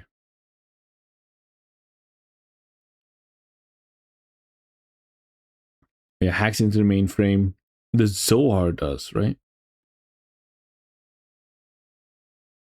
It takes over, activating space displacement mode. It plans to move the Eldritch and everybody on board to the main star, temporarily given the position of the Eldritch's captain by the Technology Research Headquarters as a special assignment eradication. Special Corps Colonel Higeyoshi Inoue makes the decision to abandon the Eldritch and devises a plan to use the central ship's bolt system to stop this when it takes over the ship's explosive plug. Explosive plug, that task becomes impossible. Yeah, that's why I want to cut the power. Okay, this is the cutscene at the very beginning. They're the central spinal shaft fusion bolt. It's okay. Can we just like take half a second, or like the central spinal shaft fusion bolt? Ah, yes, indeed, that's exploded. Mm-hmm.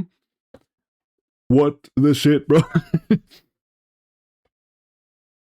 I gotta read all this and act as if I'm like, yes, of course, Takashi. I understand absolutely all of this information.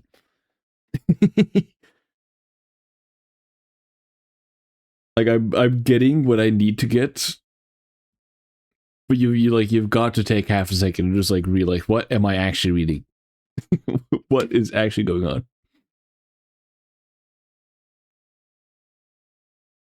This is the plan to sever the spinal shaft. Note 3. So as to take the Eldritch out of space displacement mode. And in essence, the loss of spinal shaft causes the Eldritch to lose the ability to maintain mass balance, and shortly thereafter it is caught by the nearby planet's gravity and plunges into the atmosphere. Due to the effects of gravity, the main body of the Eldritch begins to break up. Nearly all blocks are destroyed by the friction of the atmosphere, and the sudden impact with the surface causes a great release of energy. Only the block with the emergency navigational ability is able to soften the landing. It escapes complete destruction, but it is not known if there are any survivors. The central part of the ship's body where Deus is stored falls to the center of the ocean and sinks to the sea floor. Zohar's actual body falls at peak speeds of many kilometers per second. At peak speed of many.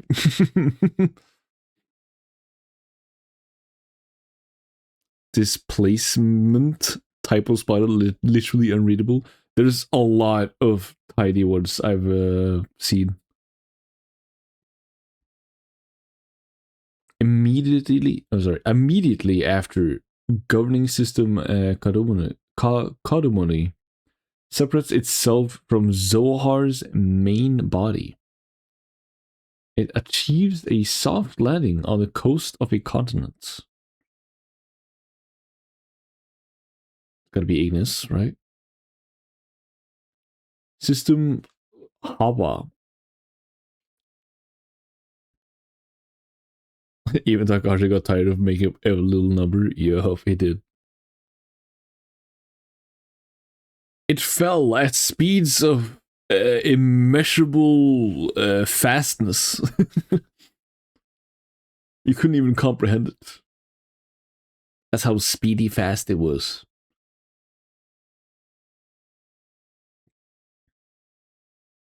Speed is fast, even. Yeah, you might say. Like that quote. That quote is actually from Takahashi. You see, he just has like never said it aloud, but I know him personally, you know. So we're chill. We're chill like that. And so I used it, and now people think it's my thing, but it's his thing.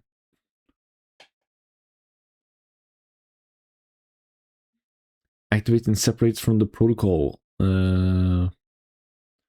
Persona's base program. Elheim. The planet's first sentient beings are born. System Hawa forms the founders of the human beings. Kain and the 12 people of Gazelle. From anonymous parts of the Codmony. It was Codmony, Codmony down here, and now it's Codmony. Another like difference. Im. Oh no, it is double Y on both of them. I thought it was IEUM. Elheim and Miang split from the manager system. Hawa.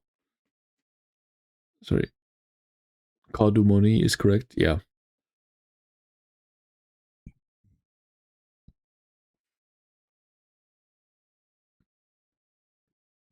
Sorry. Elheim and Miang split from the manager system. Hawa. The plan to reconstruct the enormous Deus system. In reality, Zohar is begun. The Eldridge's only survivor, it is thought. Why is it not specific on this? Takahashi, what are you doing? What do you mean? Is it leading to anything? Yeah, it is thought. The boy Abel, at the time 7 years old, meets the newly separated Elheim. Yeah, that's why he finds in the Kadumoni, right? Kain and the others, making use of the Kadumoni's functions, begin to produce the prototype of different species, human beings. Those life forms are called humans. That are called humans rapidly increase at an exponential rate for a short period of time. However, the pace of this slows down shortly thereafter. Kain begins to be worshipped as the advent of God among the people. Abel rebels against this worship. Thinking of Abel becomes the thinking of Abel becomes a hindrance to Cain or Cain. Cain plans to eradicate the foreigner. Abel Elhaim dies in Abel's place. Miang observes this in silence.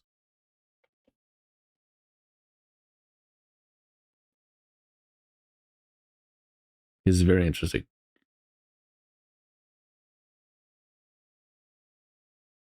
So it is.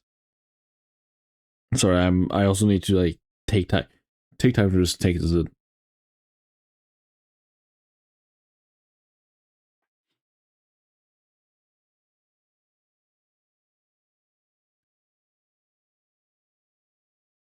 Okay, Cain is basically the only truly like human being who, or the last survivor, the only survivor.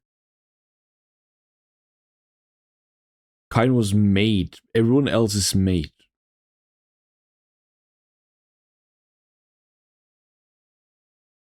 Damn.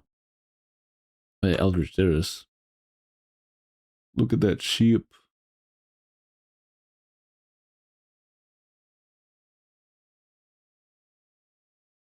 The Eldridge as a colony ship is the second of the space cruisers in the Philadelphia class.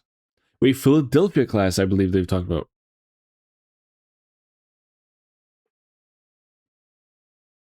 In the Xenoblade. I may be completely schizoing though.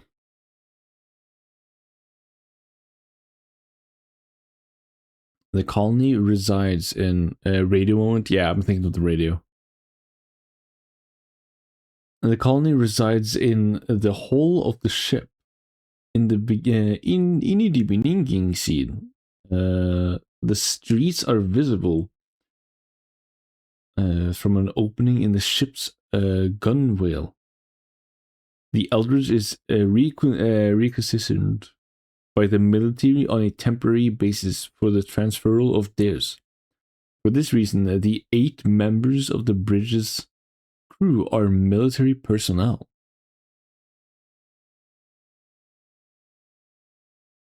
All the measurements.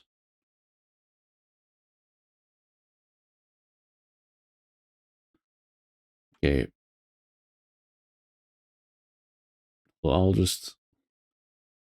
I haven't even gotten to the Zohar. It's right there. Destruction of modern culture by nuclear war. Oh shit. Sorry, I'm going real quick. Solaris War. Holy. Alright, I will at least get the origin then.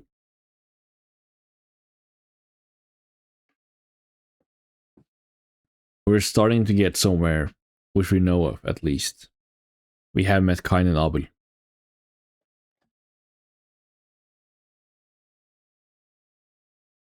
Philadelphia class super space cruiser. Second ship. There's Zohar Kadmoni. Various ships and vessels appear throughout the story. These were brought along with the Eldridge at the time of its fall. Fall to the planet. Here is introduced for the first time the vessels loaded on board and the division of the ship into blocks. Front block, Babel, middle block, Mahanan. Wait, that's why they call it Mahanan? Of course they do. Holy. They did have the Babel as well. Interesting. For a ship on the scale of the Eldridge, every major block is made to be fully functional on its own. The one 4 block Babel becomes Babel Tower. Oh wait, that's what it is. Holy.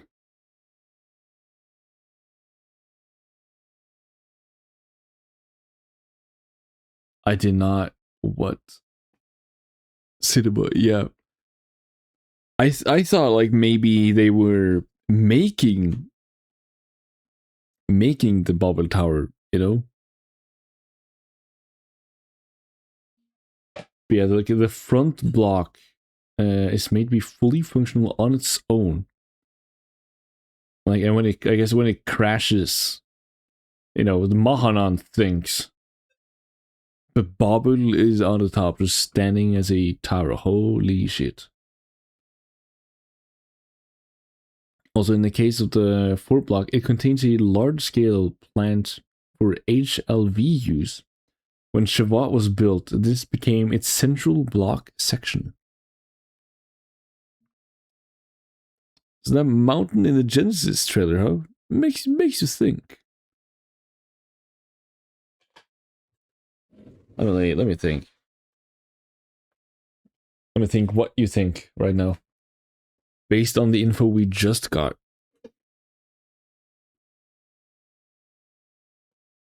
One thing is like, oh, the bubble tower in this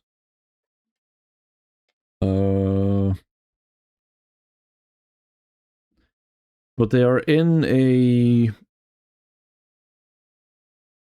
I forgot the name of it. Shoot. A planet surrounding a star. So I'm wondering how the bubble tower would appear in there specifically. At least not, you know, in this one they crash landed in a Dyson sphere. Yep. Right. Thank you.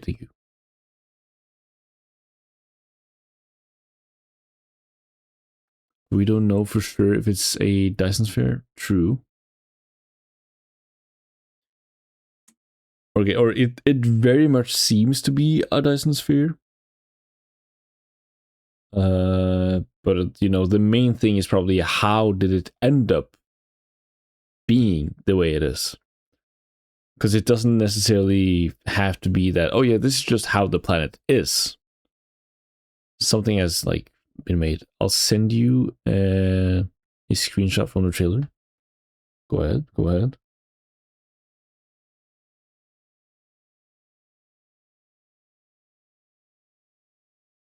Actually, I'll wait with this. Boom, boom, boom, boom, boom, boom, boom.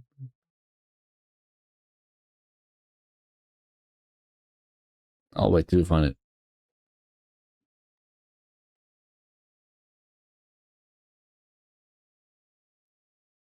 The block containing the computer Raziel that governs the entire Eldritch. Like the 4-block bobble, it achieves a soft landing due to its independent navigational ability. Hold up. Wait, like the 4-block bobble? Does this make sense then that the people who are still alive, or I guess Abel in this sense, is from Babel?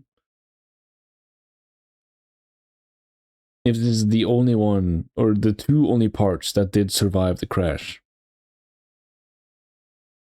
because of its independent navigational ability.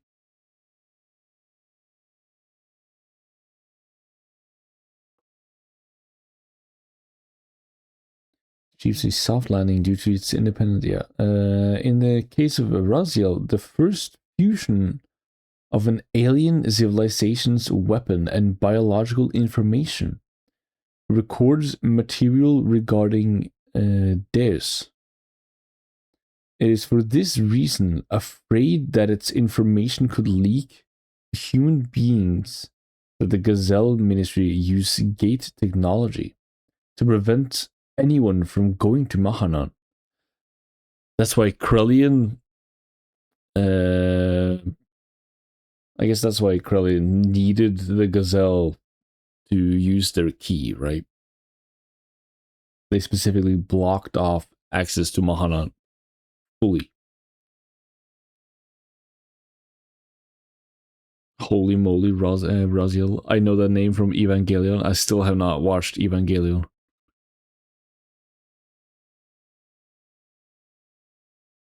See, now sent it.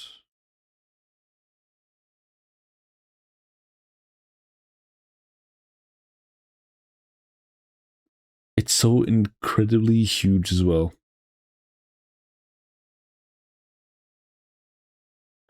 But now that I look at it, isn't it shaped kind of like a boat?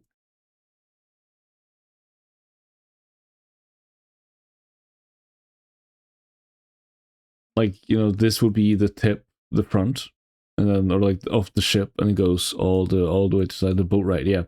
And it seems to crash through the thing. Has just a ship crashed into this planet or this Dyson sphere, and then they start living on this or in this. This is my theory. Remember this in a year.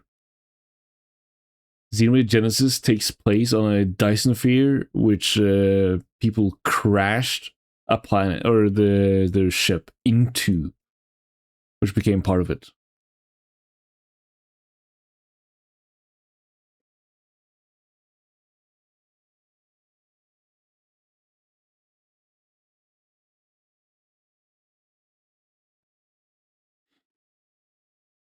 All right.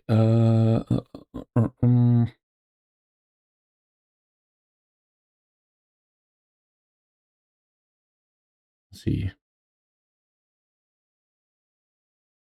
Yeah, right. I already read this. It's kind of like X, but further into the future after the crash. Yeah, essentially. Because X is only right after the crash. But yes.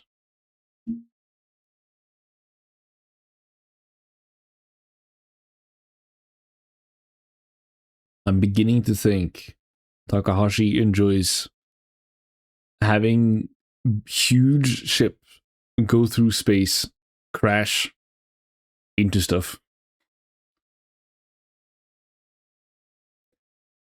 You've had a nickel for every time Takahashi made a game where you fly a giant spacecraft and it crashes because of something. It would happen at least twice. I imagine maybe something in Saga, potentially. So potentially thrice. Or is there more I'm not thinking of?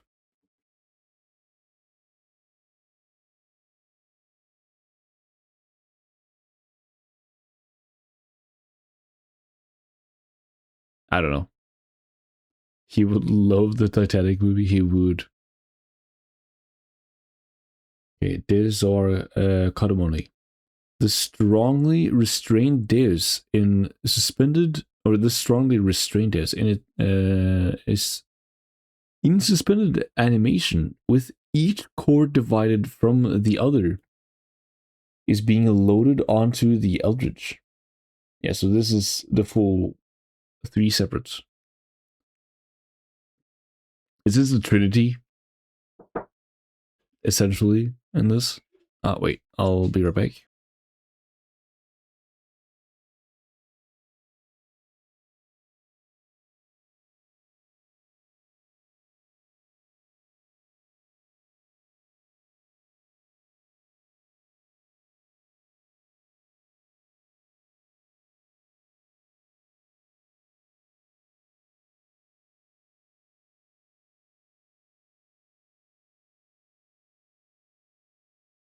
Alright, I'm back again.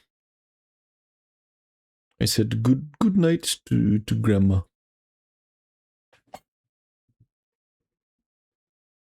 Mm.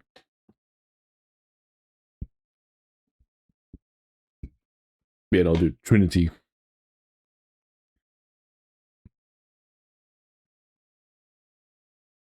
Although one of them is a weapon of mass destruction, so probably not, but 3, you know. During the opening movie, when the operator calls out Alpha 1, it refers to the biological computer Katamoni's mainframe primary protocol persona. Omega 1 indicates Deus' actual body.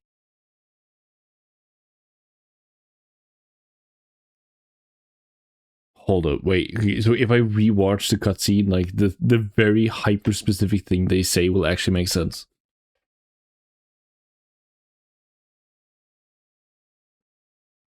All right, all right. Preustar Fleet Cruiser Excalibur 1, Excalibur 2, Yggdrasil the 4th Attack Land Cruiser. Maybe, yeah, or one thing is like, oh, this all makes sense. Maybe not fully. It's still difficult to understand. Ah, yes, the biological computer. And then Omega 1 is Deus. Yes, indeed, Takashi. Thank you. What do you even mean by this?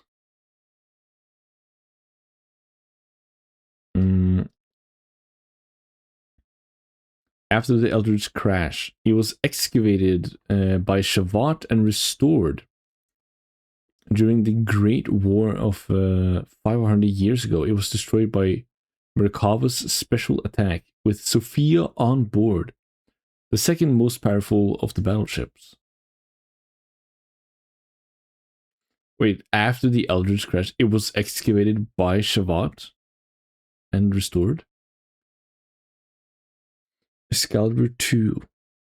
Excavated by the same at the same time by Shavat. It was also restored during the story became the quote unquote sword for Yggdrasil.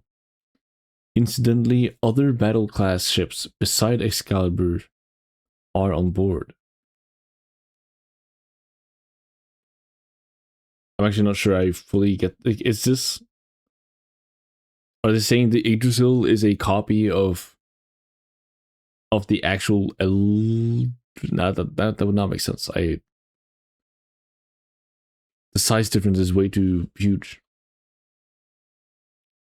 The powerful landing cruiser, the Yggdrasil, is able to respond to moving targets in space, like battlecruisers and colonies, and it has the ability to transform.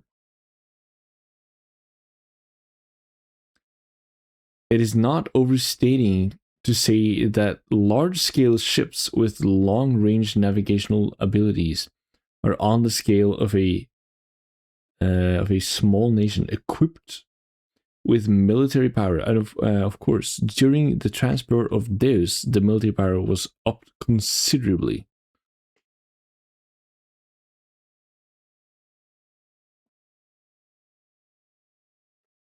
All right, let's see here. Chronology supplement. No one. These digits indicate its place in the Hubble classification system. The next MICTAM. Oh, MICTAM again. Shows the name of the star system. Next to the 2 digits signify the 4th planet in the system. Actually, I'll just read real quick through this. Is this actually important to me right now?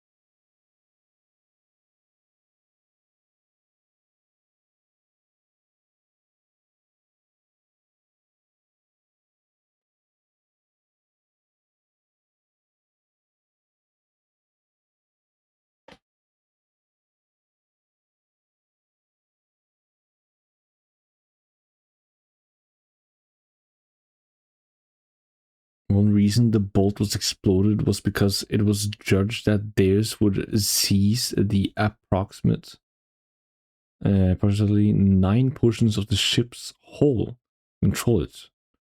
Normally, it is unusable during flight navigation. Thus, the reason for the joint bolt, showing that it is already under Deus' control. Interesting.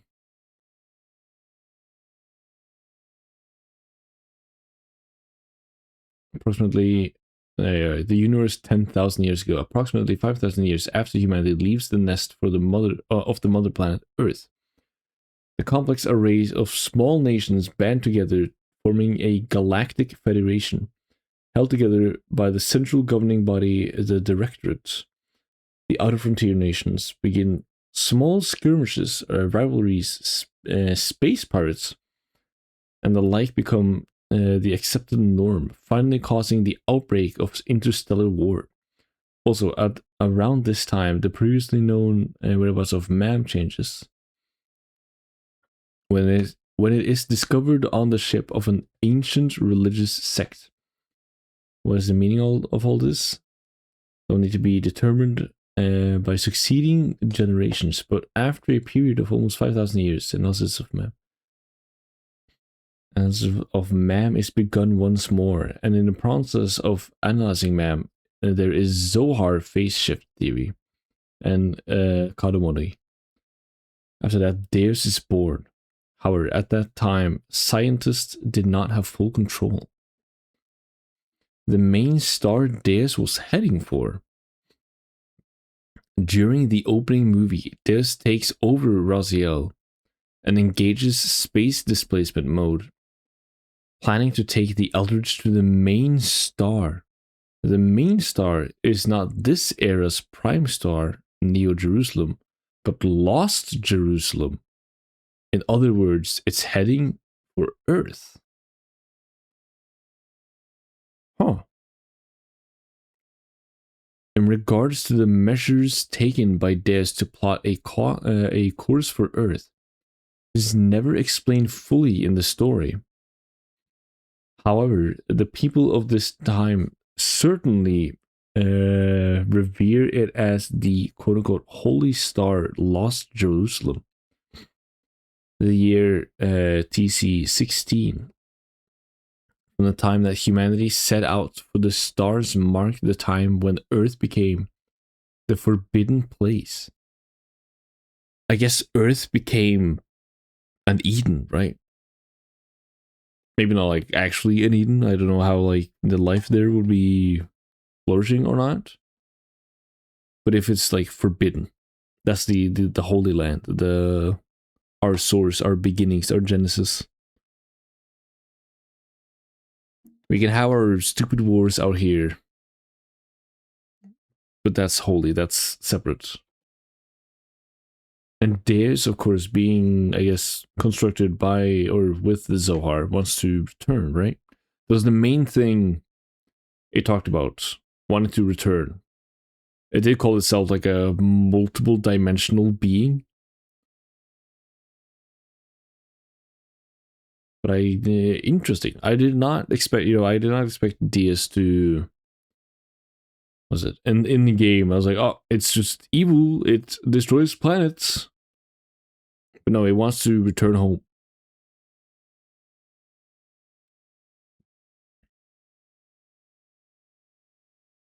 For what reason or what does this even mean? I do not know.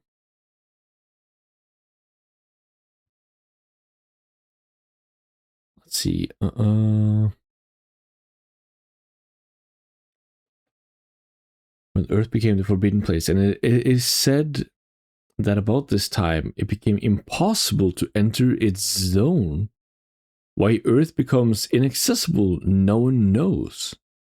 At least it is thought that no sudden change took place in the region. In the case of Earth, it is wondered what kind of secret could be hidden there. I'm guessing the sixth game would have to be like about, I guess, returning to Earth, returning back.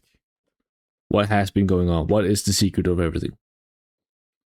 Why did Deus do all of that to return here?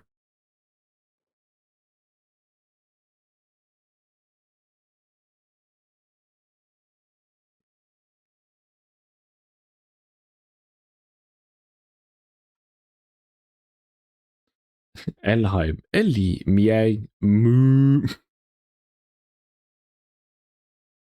Why is Miang a move? Main body, supplemental body, Miang Hawa. Dude. Dude, bro, there's so much. Right. We'll see how much longer I can go, actually. The influence of the wave existence, the self-revival program of Deus. Deus is wounded by the self-destruction and fall of the Eldritch. In order to restore its own body, people as parts are mass-produced. As for what it wants, it looks towards coming fights to achieve complete revival. But the bottom of this revival is tied in with the wave existence will, which fell into the third dimension. Oh yeah, right. The wave existence being physically locked down in the Zohar. Is it also? Let me think now.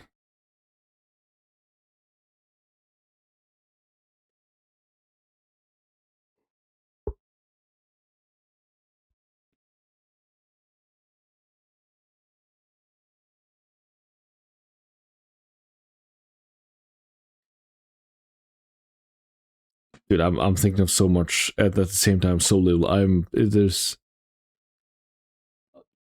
being overloaded on info, and I've barely begun.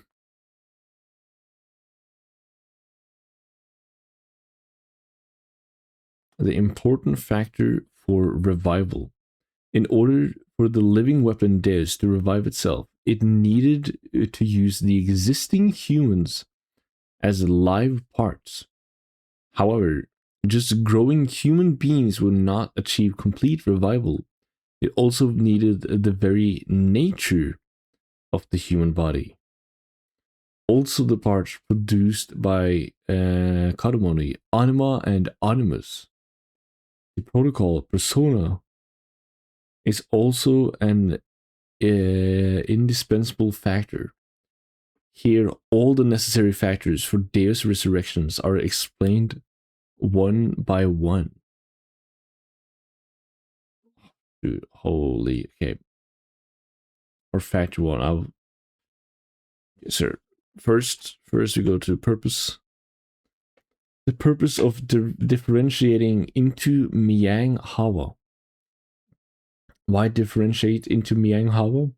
Well, it is difficult now to understand the reason. It is probably tied in with the wave existence will. Original Elheim resulted from its contact with Abel and was formed by a biological computer Katamoni. Her body evolved by protocol persona. Yeah, so just out of a protocol given by the will of Abel creates Elheim. Sorry, I clicked my table.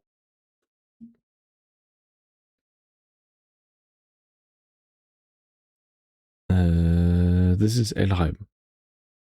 The existence brought into being due to... Oh, I gotta sneeze.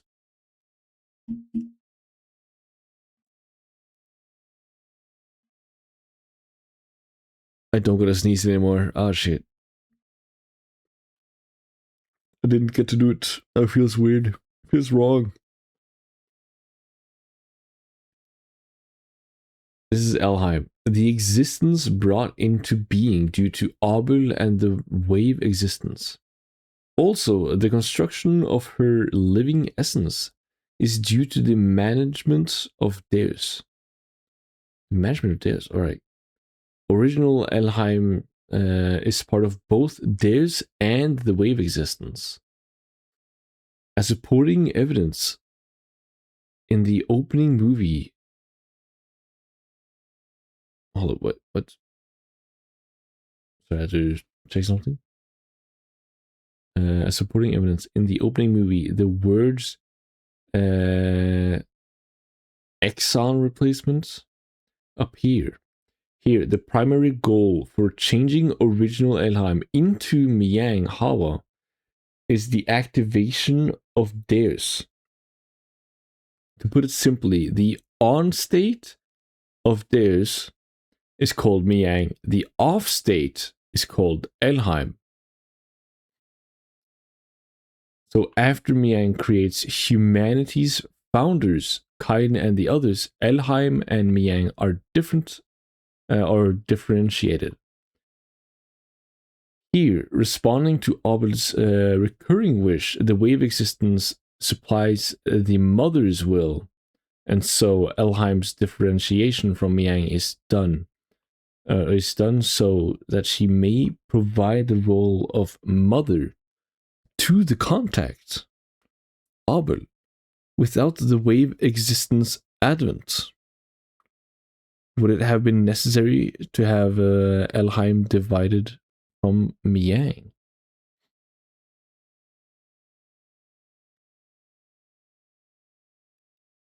Alright, so yeah, okay, this makes sense to a degree. Miang is the very definition, or not the definition, but like she is functioning through Deus, like the on state of Deus. And Ellie still is connected, but only like separated from Deus, but only with the wave existence. Okay, all right, yep. I'm getting somewhere.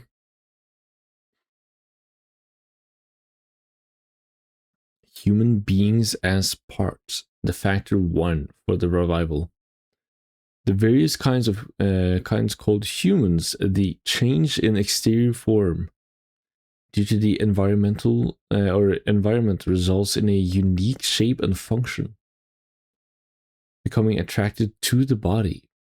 As for the meaning of humans, the living body is reformed with an inborn fate. Yeah, they're born for the sake of spurring on the advancement of these reforms. The Gazelle push forward the M project, restoring the artificial measures. It involves the construction of Merkava's materials, with the eventual goal of returning humans into angels, also a measure for inducing a reform reset. Reset is used to go about doing this, like using nuclear power during the Zeboim era, when reform was desired. However, doubts have surfaced as living parts of Deus. The questions arises: what are humans needed for? In this instance, the reason exists in history as experimental bodies for the coming war. The human form is grown and formed into a living body, and so after the complete resurrection, they are used to simulate the battle against the hostile power of the enemy. What are you... Am I getting too tired, or is Takahashi doing too insane shit? What is going on?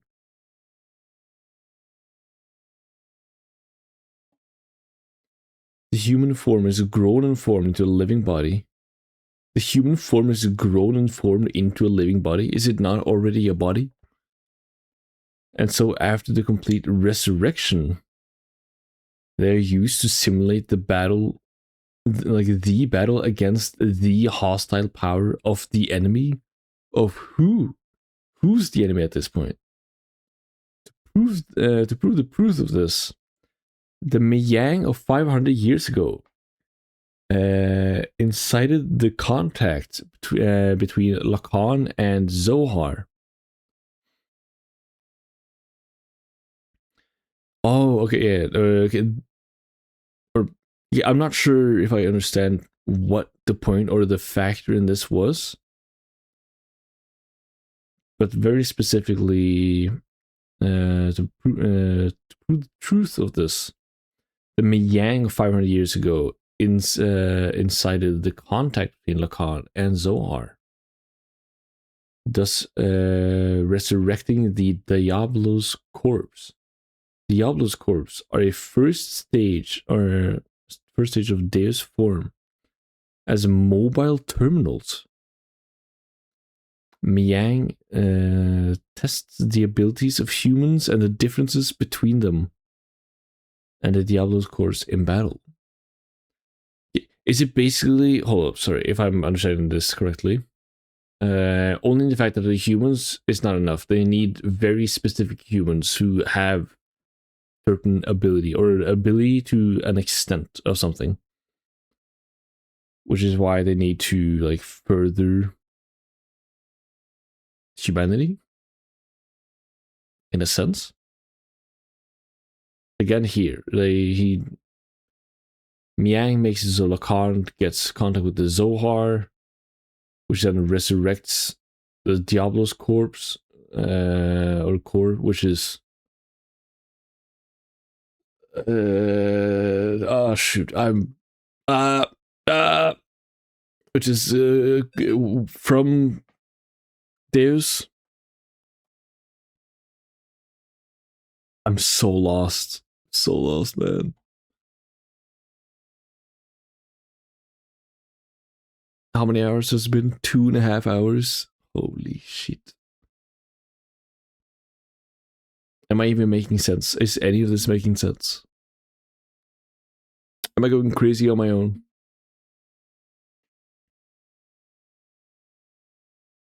Zohar. Approximately 5,000 years ago, an unknown object was discovered, its main body being the eye-shaped portion.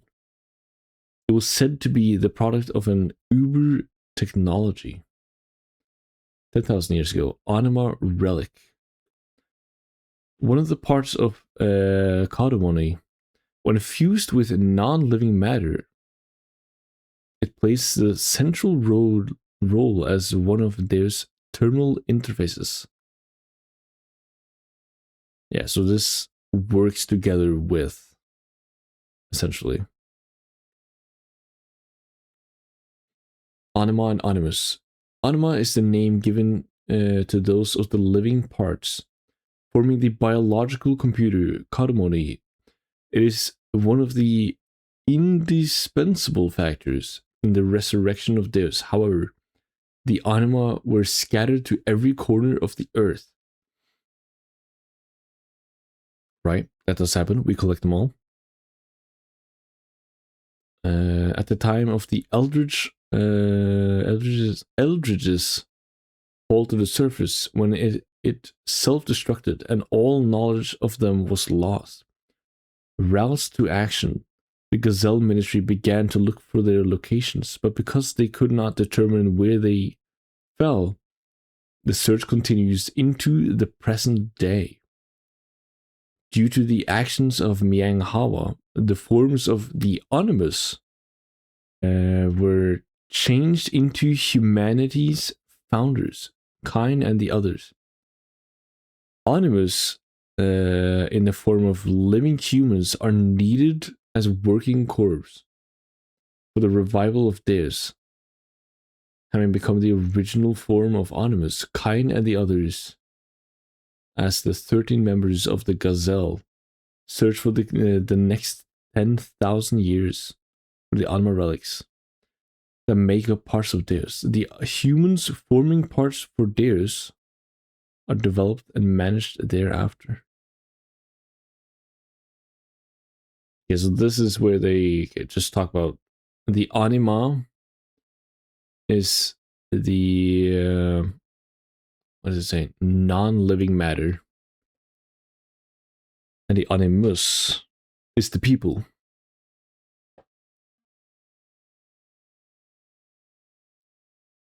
Elheim and Miang. The protocol of biological computer Cardamone persona is an integral part in controlling Zohar. However, in order to effect the revival of Deus, original Elheim in the form of Miang Hawa is needed to create the gazelle. Afterwards, Mianghawa divides from Elheim and returns to the molecular reconstruction plant. I guess that is the the Ouroboros, right? The Ouroboros DNA.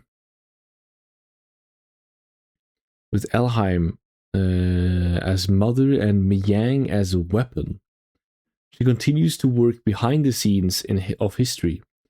Fundamentally, Kyne becomes the manager for those 13 people whose forms contain Animus.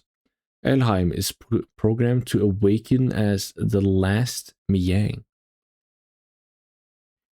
Bagman Oreo. Hello, Gabachu. What it do, brother? I am destroying my brain reading up on this. There's so much shit going on. Eating Oreo. Eat it, Oreo! Like, Yuri says.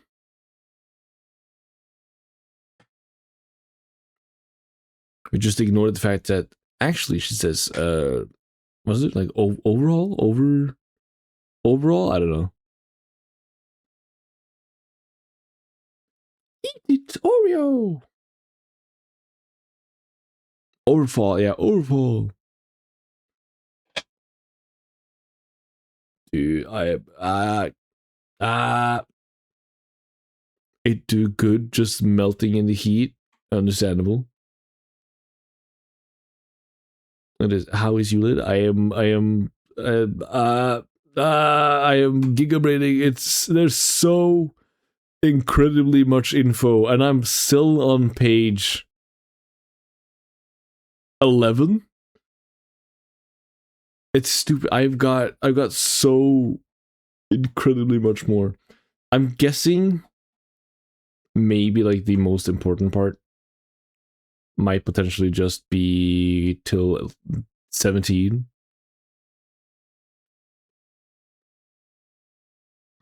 But it's like I don't think I can even get all the way to this. Yeah, after this is social, which is still so much. Holy shit! And then this is geography. It's actually insane, yeah. He's going to read all of it this stream, by the way. Yeah, I'll be quietly watching. Yeah, no worries. I'm not actually going to read all of it. I've got work tomorrow. I've actually got to go to bed soon. But I'll be loudly watching screaming. But at the very least, I've gotten just so okay from only just like everything here. There's so much insanely like interesting stuff, which I had like no clue about. You know, because now we're slowly entering territory where it's like, oh yeah, this is details, and I understand that. Oh, okay, so this is what they mean by anima and animus. There's probably a billion more things, but I can't do it on stream. I was not prepared for this amount of lore in the book. Page Flying Fan 11. Yeah. But, you know, this is essentially, potentially, my last stream in like a year. Which is so odd. Because I'll be leaving for Germany in August, but I'm very busy up until August. Like when I come to August, I have a couple of days before I leave. I could potentially stream then. But it's also like, you know, it's less than a week. It's not much. So we'll see. We'll see what it is. I don't think I'm probably gonna read this on my free time. I'm at least gonna finish this page. I thought it would be it would be the quaint perfect works, but it was the huge perfect works. Yep. So yeah, I'll be all of Expedition 33 that 1 week. That is definitely my plan.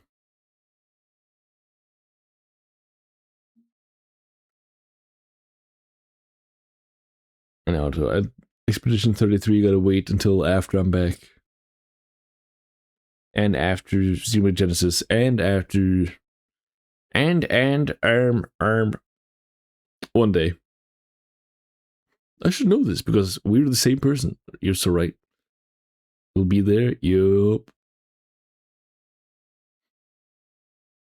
Okay, speaking of insane heat and melting, it is getting very, very warm in my room.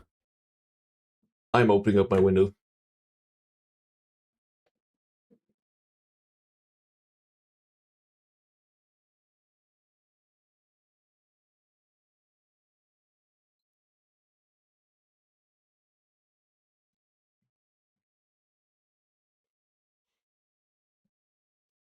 Now everyone outside your window can enjoy Peak 2. Yeah.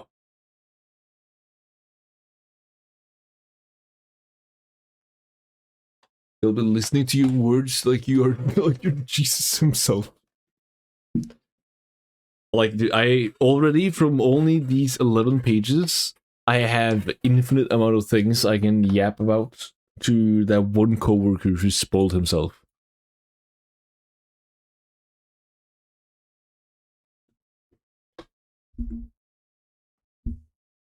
I got so much I can yap about. He's not prepared.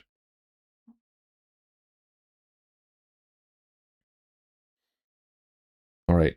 Factor 3, Elheim and Miang. The protocol of a biological computer ceremony persona is an integral part in controlling Zohar. However, in order to affect the revival of Deus, original Elheim in the form of Miang Hawa is needed to create the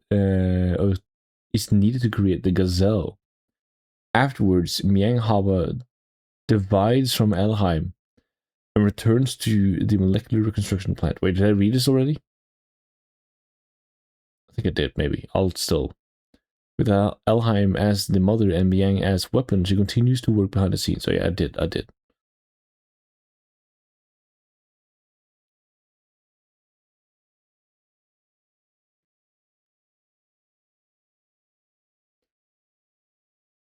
Random passersby seeing all the people standing outside your window. Why are you guys standing there? We're listening to the gospel.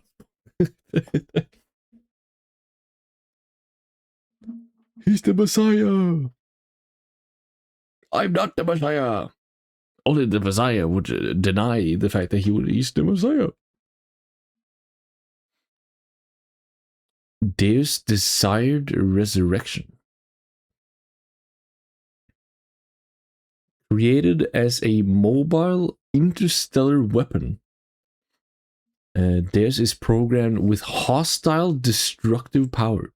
However, due to its having run out of control in a now I'm gonna sneeze. Sorry. The Messiah is too humble to call themselves the Messiah.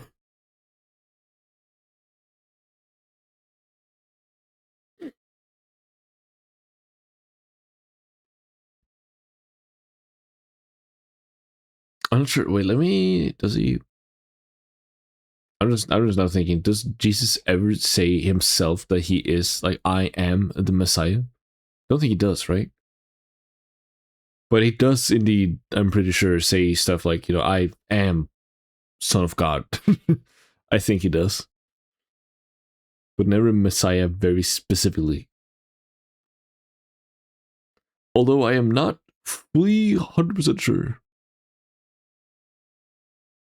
It's been a while since I read the manga. There's also a lot of lore in that one. So, I get not knowing all of it. Anyways, let me read this.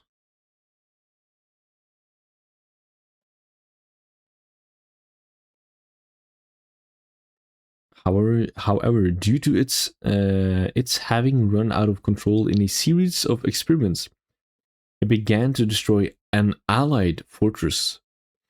Upon receiving this information, the military overwhelmed Deus at the cost of a great many casualties, and placed it in suspended animation afterwards in order to aid in the investigation into the cause for running out of control. Hold up. Or due to its having run out of control in a series of experiments. Okay, so it ran out of control, but it was because it was experiments on. Or did it do the experiments itself? It is unmanned, after all.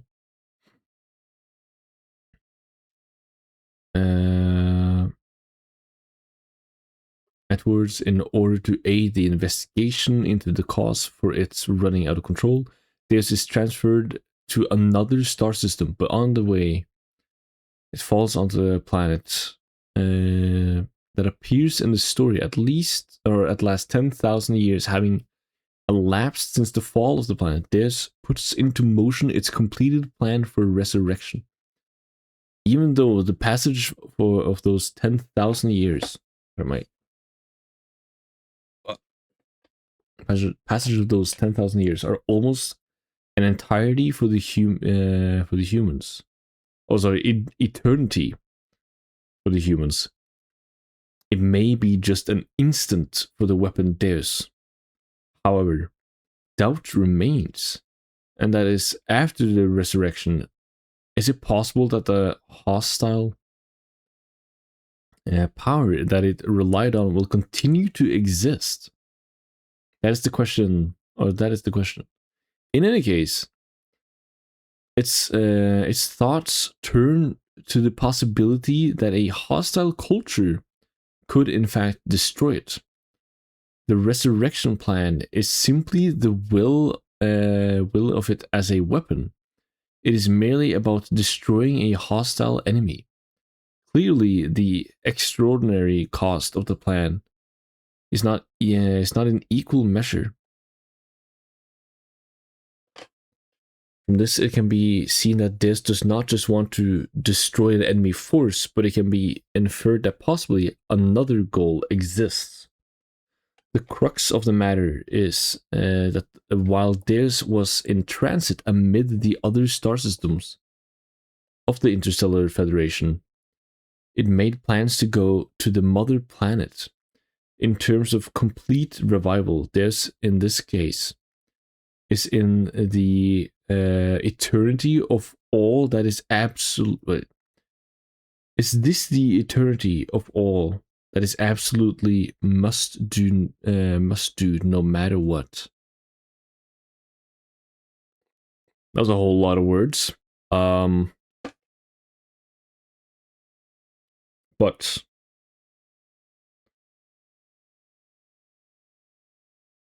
is this just its way, or Takahashi's way of saying, oh, it's not just potentially fully purely evil?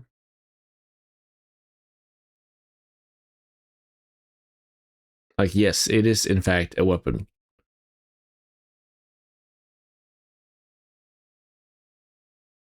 Whole lot of Woman by AC/DC, except whole lot of words by Tetsuya Takahashi. Yeah, exactly.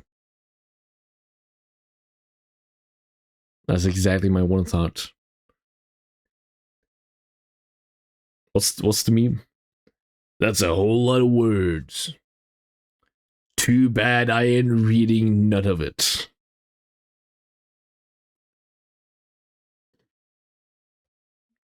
Favorite argument or counter argument. But okay, it is just saying in a way, I guess, that okay, yes, you want to revive itself, and yes, it is a weapon, so it does whatever it wants or needs. But its potential main goal isn't necessarily, oh, I can destroy everything, because it doesn't have, that's just that's built in nature to destroy. But it isn't necessarily what it wants. What it wants is to return home.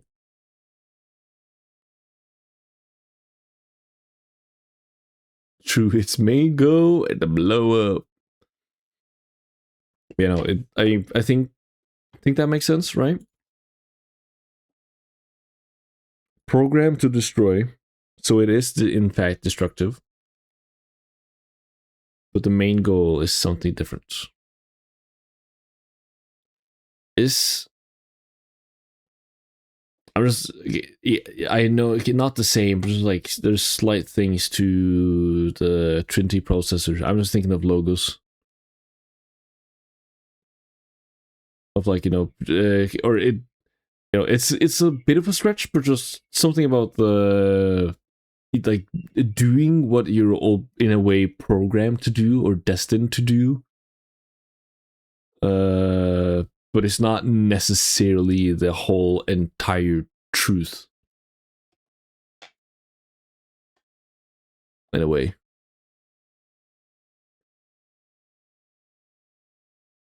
Malice isn't inherently truly evil, but because of just everything he is.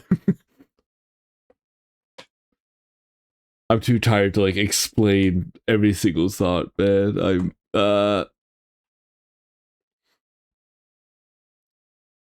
During a series of experiments. Oh, is this the actual experiment that they're talking about sometimes? The Path of Sephiroth.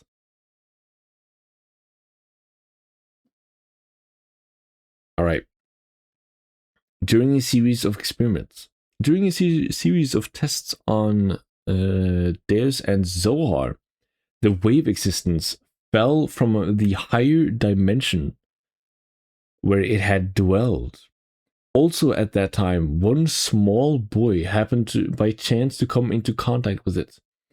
This contact had a great effect on Deus' self-resurrection program afterwards.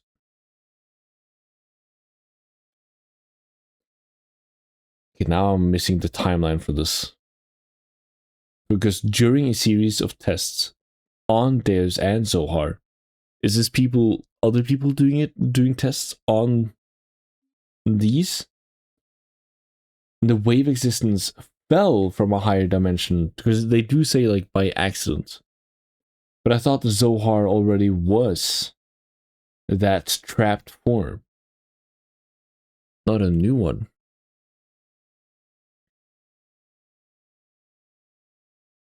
The wave existence.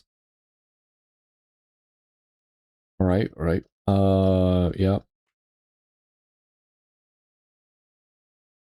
And was the contact or also at, like, is the contact just like specifically at that very time during that experiment which this coincidentally happened? Or is this after everything had crashed, he was the only survivor, and then he meets or finds the Zohar, the wave existence? I don't know. I'm so lost.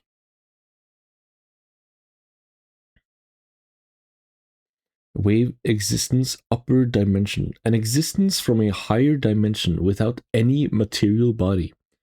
An unfathomable wave-like object. Before the birth of the universe. Older than the universe? Eye of the universe?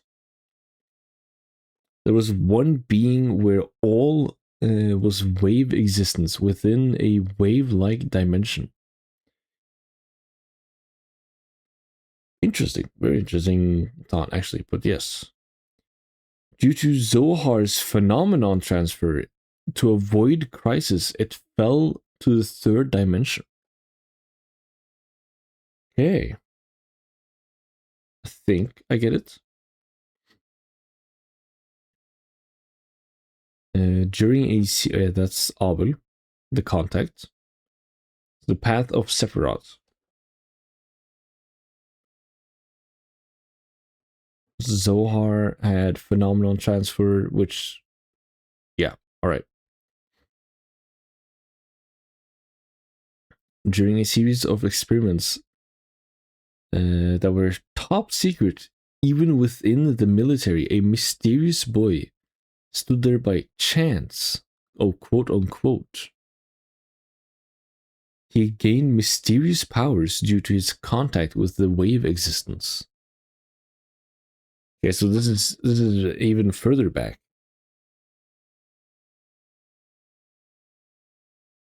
It's still on the ship, it seems, on the Eldridge, because it's still Abel who was the only survivor left.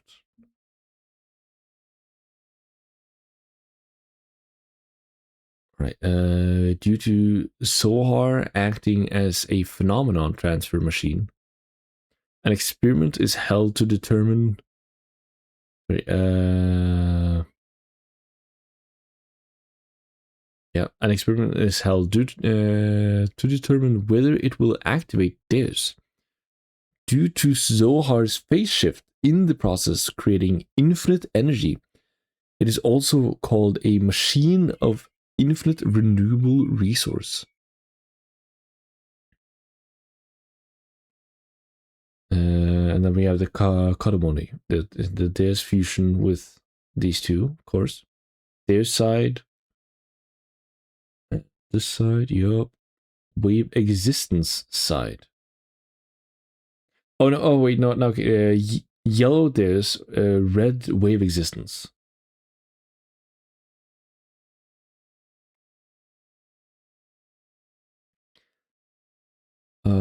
A woman born when the wave existence made contact with Abel during a series of experiments on Deus and Zohar. During the story, the wave existence, responding to Abel's earnest wish, formed Elheim and gave her a mother's will. However, the truth appears to be much deeper than that. All right. Now we get it. Yep. Activation of the repair program, determining that it will not escape the destruction impact with the surface at the time of the Eldridge fall. Deus separates from Katamoni. After Katamoni achieves a soft landing, Miang Hawa awakens and forms the founders of humanity, Kain and the others. So preparing for the day when it might be revived, Deus begins its long slumber on the ocean floor. Let's see, okay. Abel, the only survivor at the time of the Eldridge crash, according to the wave's existence will, he is fated to be the destruction of Deus. Honor relics, the living elements that make up biological computer Katamoni. After the crash of the Eldridge, their whereabouts became unknown. Deus took a bit of a nap in it, yeah. A tiny 10,000 year slumber, you know? Just a short, quick nap. That's what I need right now. Right. Yeah. So, Elheim is born in Katamoni, awakes into Miang Hawa,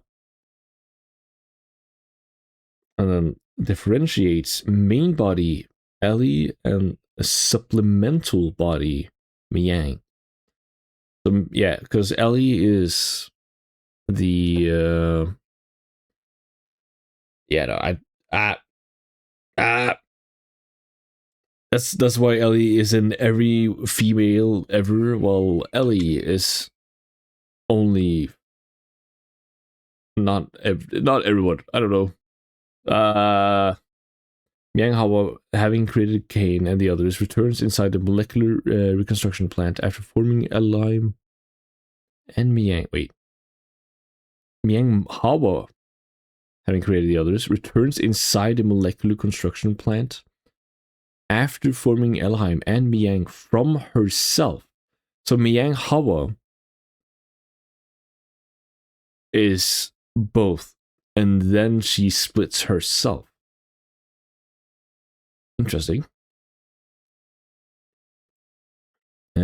Also forms the Animus original form, which is of course the people. The ancestors of humanity formed from living elements, Animus of Kadmoni. Afterwards, they began to mass produce those humans who would be parts for Deus. They will also form the Animus. Those original humans made by Cain and the others became diversified into various kinds.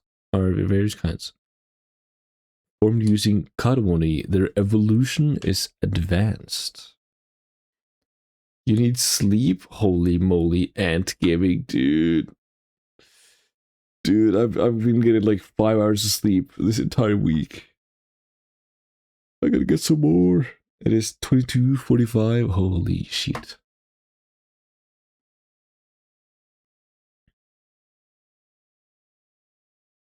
Nanotechnology potential Miang's plot. Creation of Emeralda. Dying species.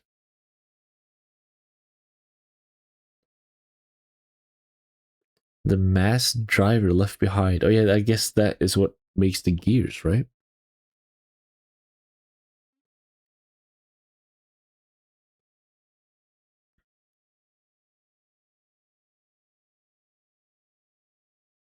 Alright. Appearance of the Diablo's core. Corellian's secret maneuvering. I'll skim through, see if there's anything else very, very interesting.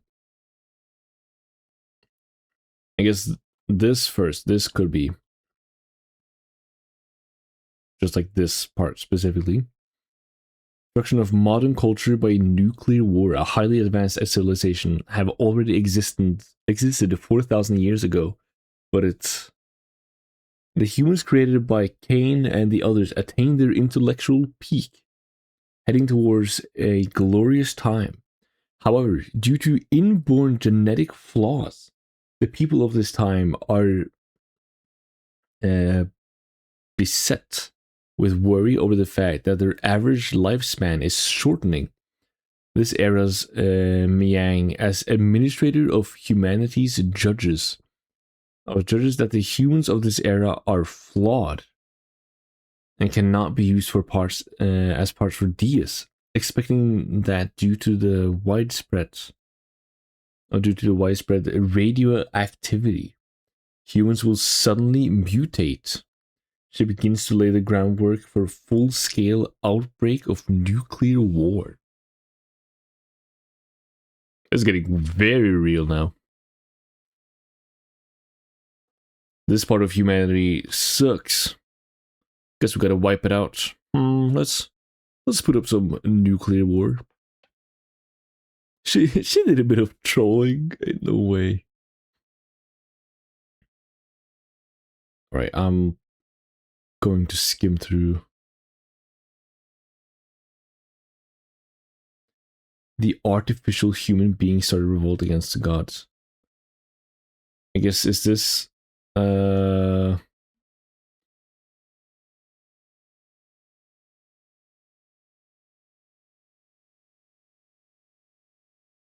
I'm not gonna I'm gonna take another time, but are the humans living after the nuclear war artificial in a sense, or mixed in potentially?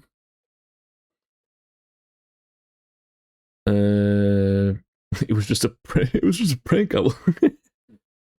It's fine. I will. Please.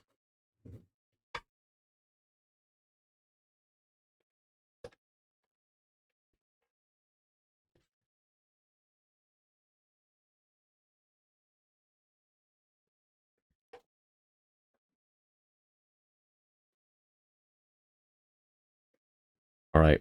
Yeah, no, I'll. Yeah, I guess Solaris stuff. I'm going to go through this kind of quickly now.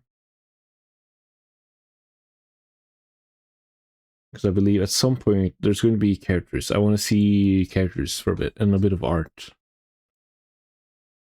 The origin of humans. I've barely begun to dig deep. Oh, study of the Fatma Jasper.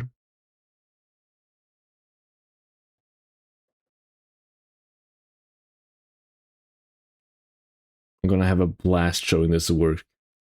Science. I have not gone into the science yet.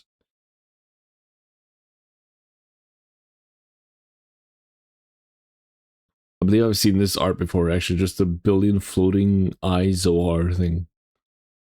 Sentient scientific weapon. Let me read this. Due to hacking by the living weapon, all the machines within the ship became like living things and attack humans.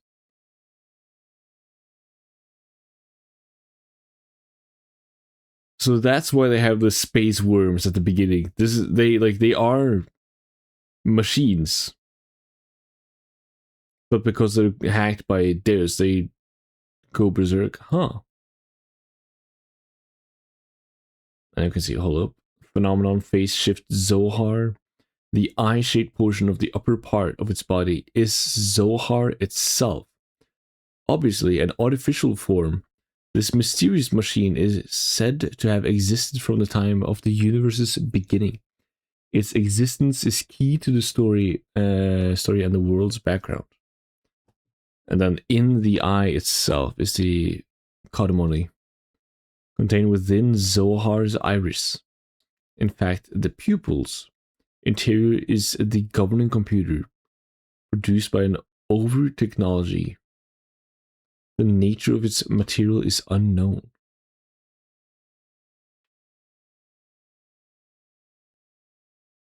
Growing weapon, there's the Sky Angels.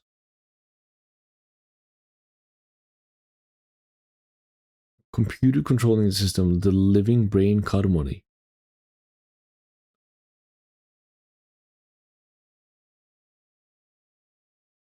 Ah, Mia. Mia. Mia is born from Kadmoni's live molecular assembler plant. What translation have I found? What even is all this? Kadmoni, living element, persona, anima, animus.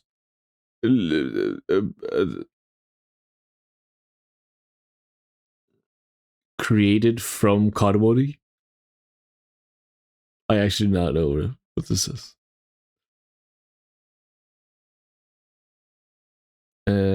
Science starts on page 67, so get away from it now, dude. That's you who do this. Omega 1, the very beginning of Deus body, which contained the Deus system. Appeared in the beginning of the game. Wait, this is Deus?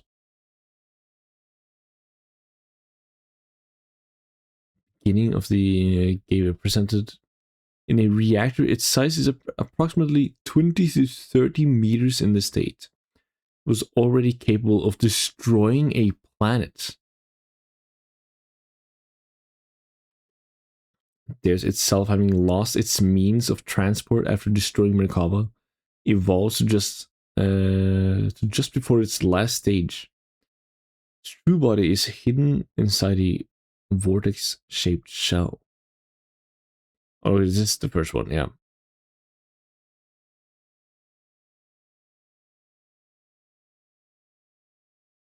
Wait, at the time of the Eldritch crash, Deus sunk to the ocean floor, and this is the body grown after a span of 10,000 years.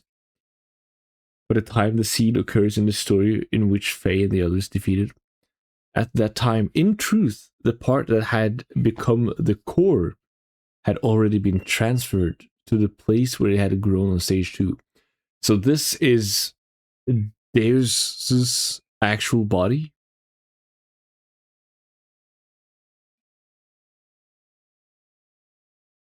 Very interesting.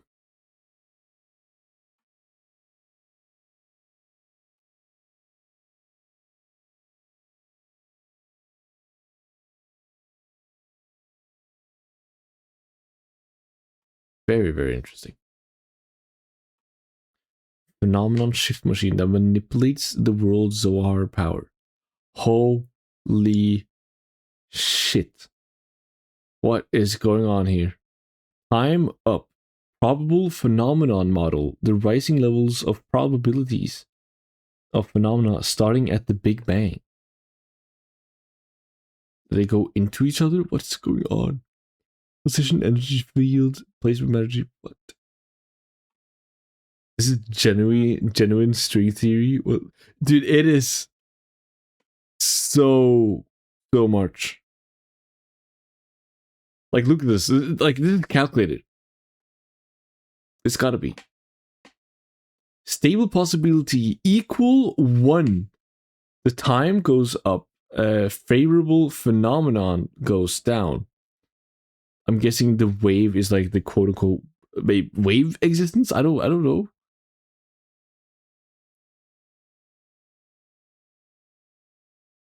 So as the possible phenomenal plane leans towards time axis, it's like they shift time, or they shift the stability. Absolute objective space, absolute objective time, or bigger possibility of possible phenomena in regard to time axis. You mess with space and time to get the probable favorable phenomenon to what you want it to be, I guess. In 1954, the physicist Gamow put forth the theory of the origin of the universe, saying that it began a great explosion 15 billion years ago. I'll be completely honest. Is the Big Bang theory theorized by this guy? Hold up. Is this a real man? And I just really should know his name, and I don't.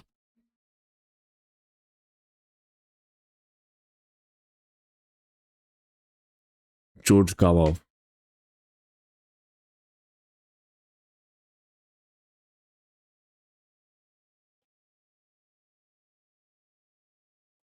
Yeah, it is. It is. Advanced George Lemaitre or something. Early model into a quantitative testable physical framework known as the Big Bang Theory. Goddamn. Oh, is it George Gamow's cat? Yeah, dude, it is. Actually, like, on the same page as we're discussing all of this,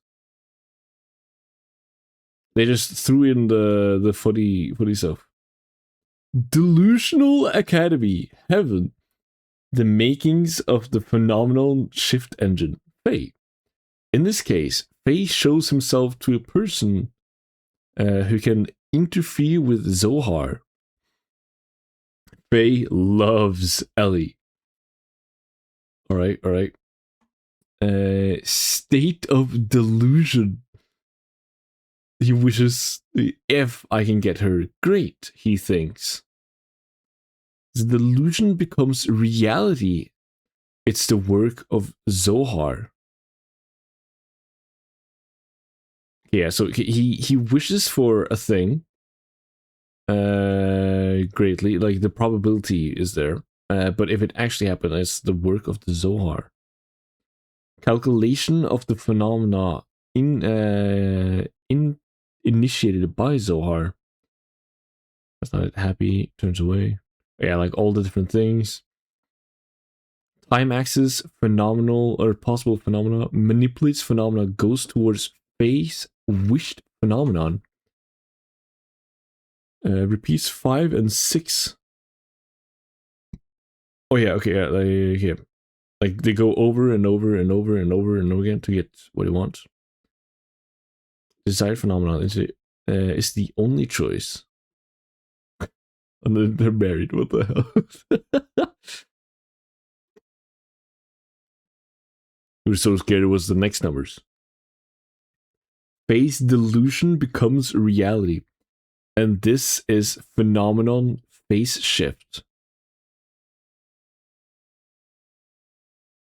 And okay, it's one thing like, oh yeah, phase dream or phase hope, no, phase delusion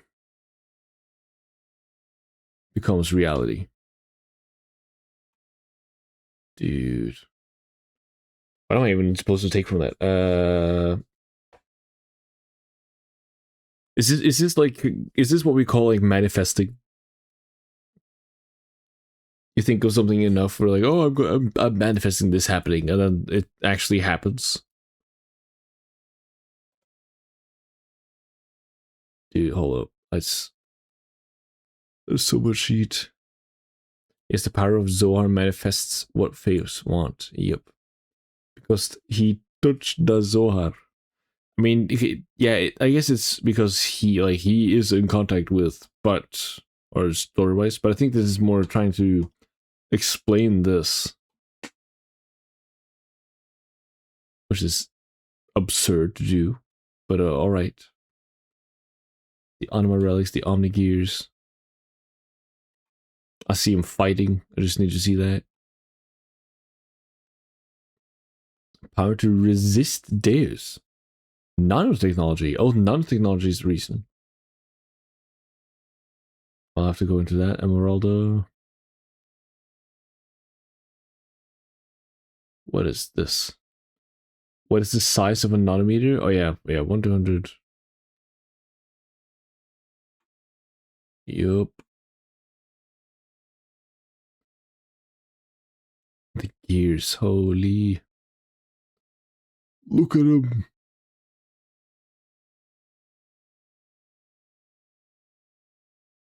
Height 16.3 Charles. Is Charles an actual measurement?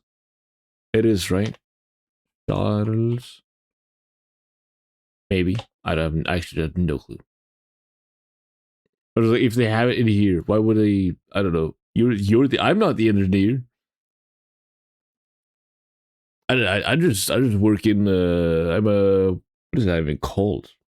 A tradesman? That sounds like a trade. I don't know. I work in a trade. But I do sometimes be reading engineer like databra, that would be papers on stuff to figure out, oh, what am I supposed to do here? But happens.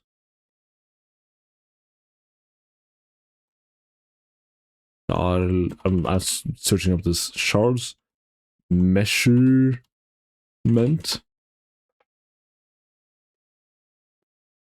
Nope. He might just be going crazy. Cons, I have no clue what is.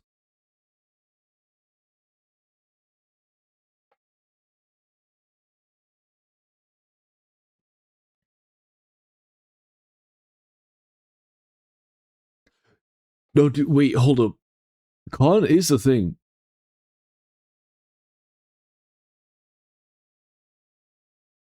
So shards probably is something. I just cannot find it. What?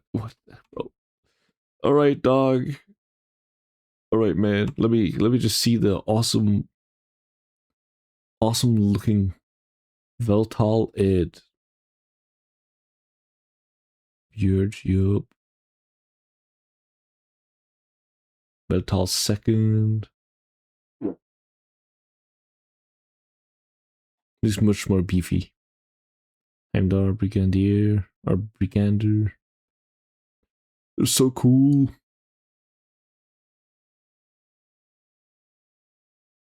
Khan? My father? you mean my dad? That's such a good thing. Or Veltal. My father? You mean my dad?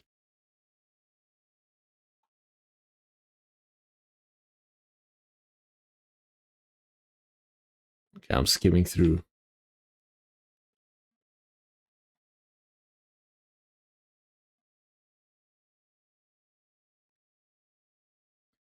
Where is the Xenogear? Oh wait, swords.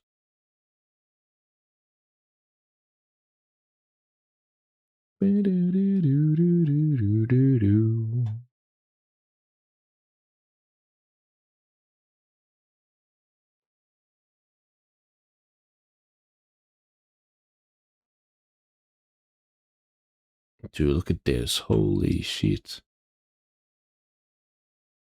Oh, he has two angels on each side. Multiple wings and just eyes out. Holy. Holy the design. Arm angels.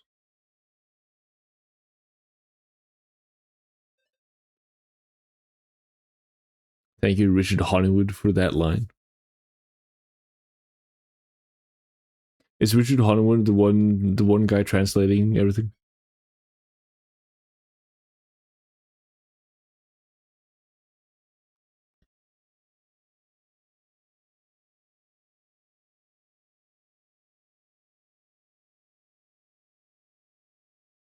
Oh, there is final stage. That's the entirety thing, but he truly is only this. Outer space visible here, linked to it. Xenogears is about this size. Damn. There's rough draft. Ooh, this is our before. Yeah, this is definitely. Was it like Angel? Oh. They had the I guess more mother design. Yes, he translated basically the entire Xenogears script. Right. Xenogears, yes. I love this design so much, actually. Alright. That's different vessels. Characters. Kelvana is one of the first ones we see. I usually coast during the story. She closes her eyes to better control her exceptionally strong ether ability. And as this official illustration shows, she likely has times when she opens her eyes. In case of each character, there are many instances like this of things that are official that were never shown. Cool.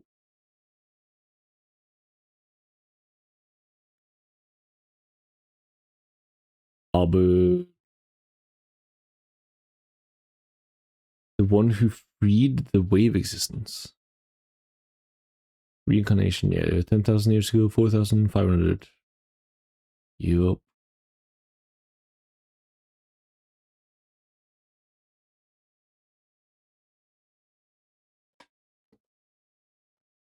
Let's see, hold up.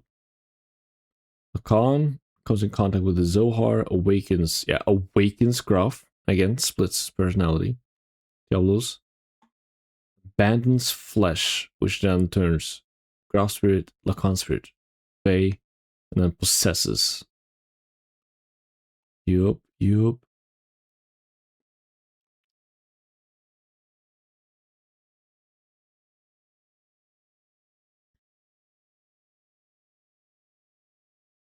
Gotta read up on the Diablo's core another time. Id. Oh, this goes very into the Shell original personality. He killed his mother. Goddamn. Release of hatred. Yeah, that's the id. Id sealed away by Khan rebattles Graf.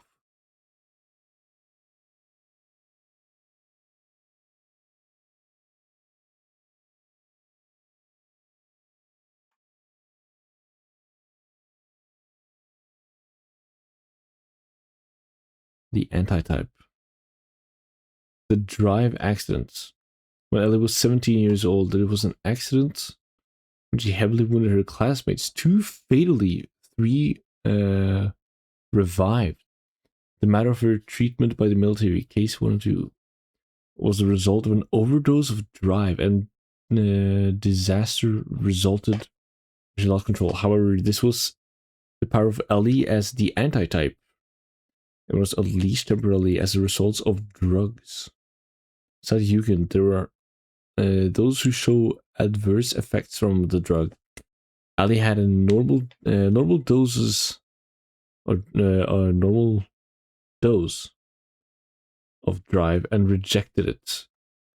This time was a strong reaction as well as resulting in her strength going out of control.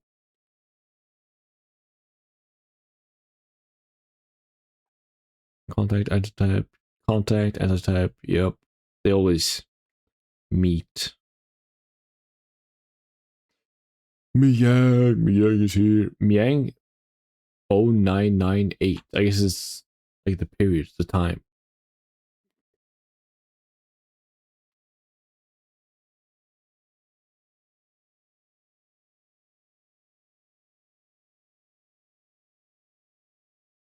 Or no, it's the number of people she's possessed, potentially.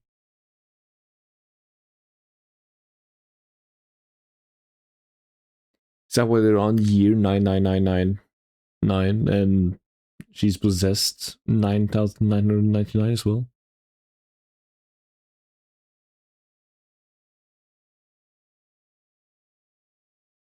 Yeah, Biang 09999. Urobulo's ring. It's here. It's a snake that eats its own tail, the self born from itself. Yep. I'm not gonna read all of it. Krelian. Krelian, I definitely need to read more of. The Land of God, hold up. It's getting late, it's fine. Krelian was also born 500 years ago as one of the humans who was one descendants of the founders Animus. Researching nanotechnology, even though he is only one that the only one that understands the will of God, unlike Ellie or Faye, he has not continued from the beginning, tied up with a special fate. When Krelian merges with theirs, Ellie, he enters the higher dimension along with the wave existence, achieving all this by his power alone. At last, he analyzes and understands the quote-unquote love that Sophia had explained. And it's the reason his will fades before her stubborn love. At the time he sets out for the place of God, he leaves with the words, I envy you two.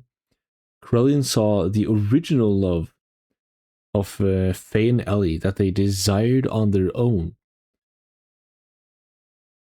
And that this was human will.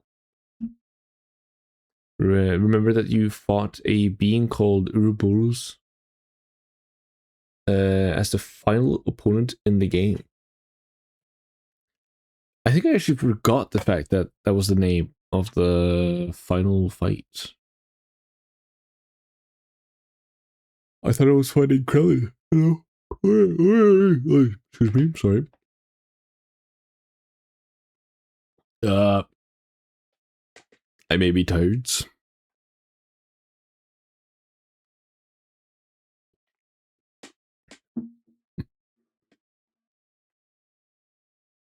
Wait, okay, this is interesting. To the land of God.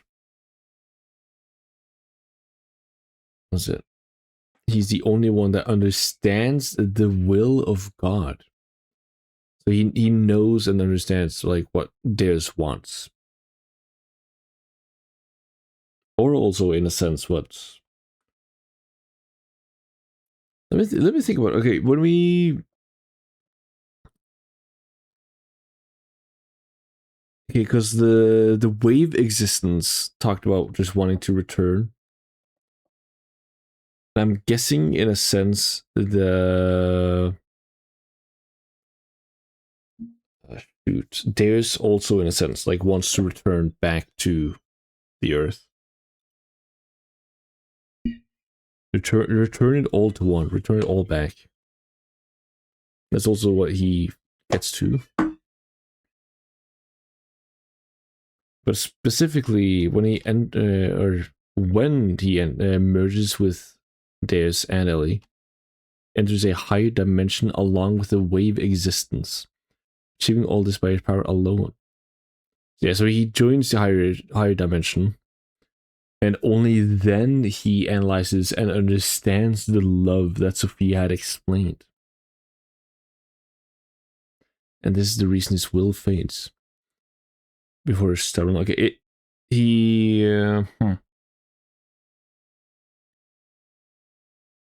is it what I believe I've said at one point? Like, she became like everything to him.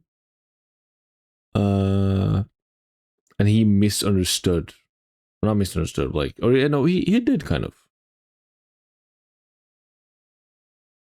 Talking about stuff like, if only,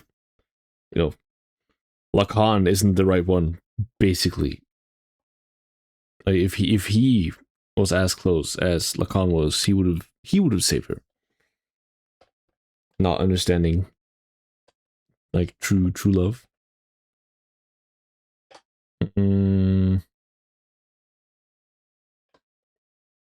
I don't know.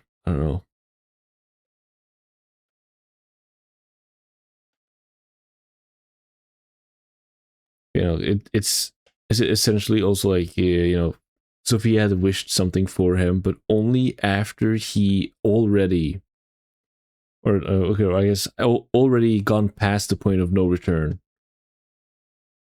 That's when he understands it, but he can't go back anymore. He's already turned into higher being, a higher dimensional being, and so his will fades. Interesting. Krillin was just a chud, if you really think about it. Krillin has he was just a chud and a loser, actually.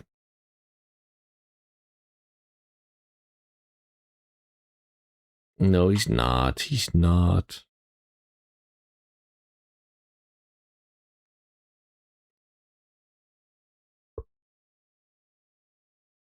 These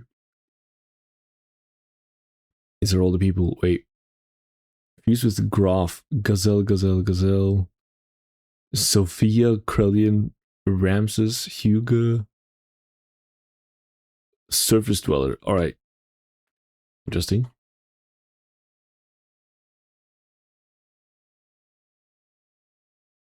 The Demon of Elru. Oh, yeah, right.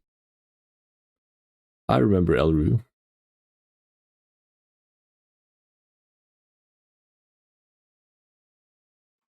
Stan's Watchman.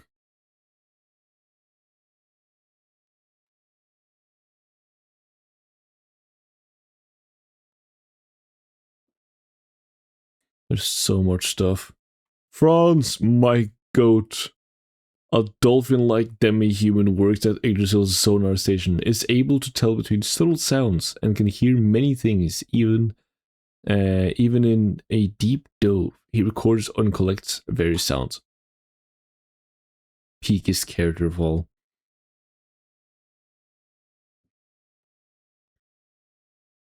Big Joe. Original name was the Stone Joker.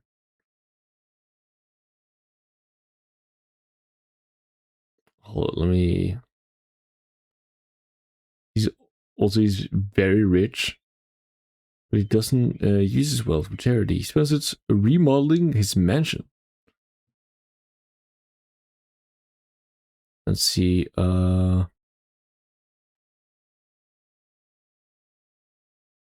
Next year, but before his 30th birthday, because he would only live to 30.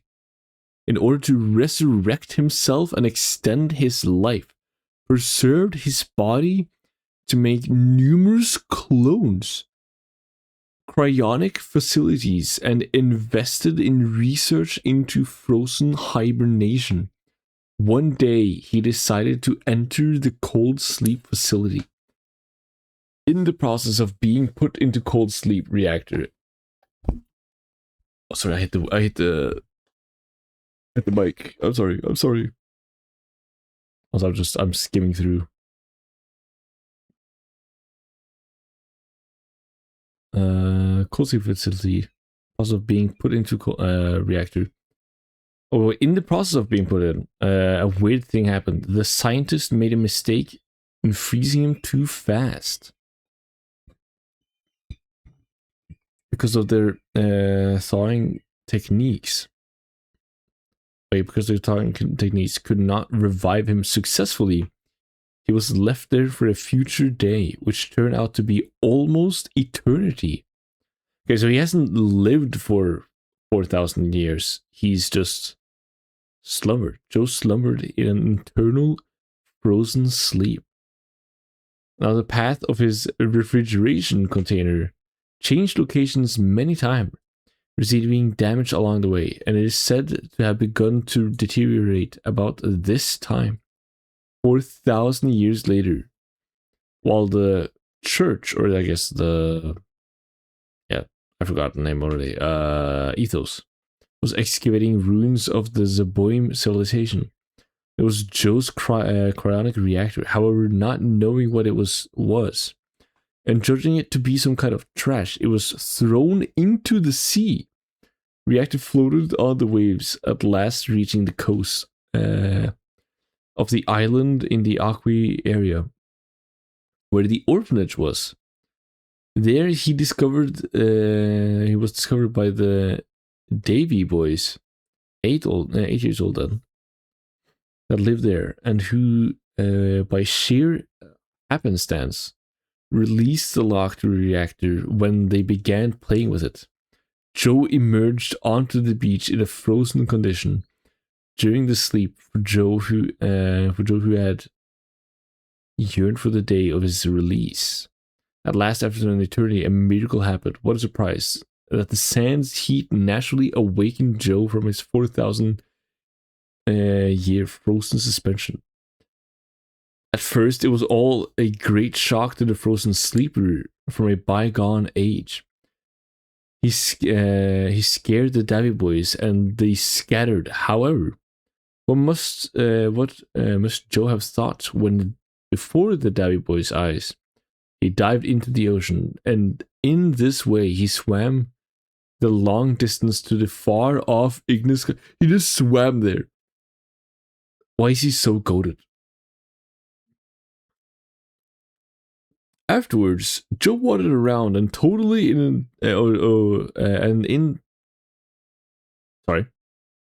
Afterwards, Joe wandered around, and today, in an attempt to recover his former glory, he started earning money running a shop in ruins of Zeboim.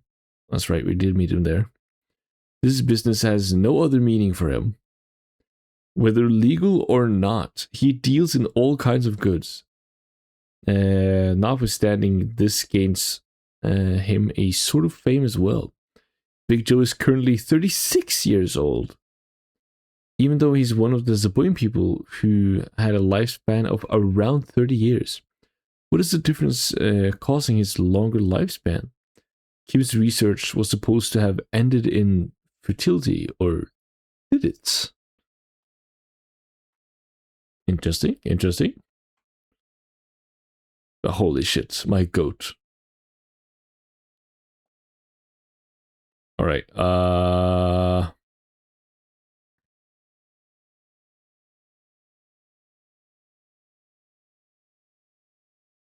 plastic surgery return? Oh, is this after he has so many cuts and it's like, not anymore?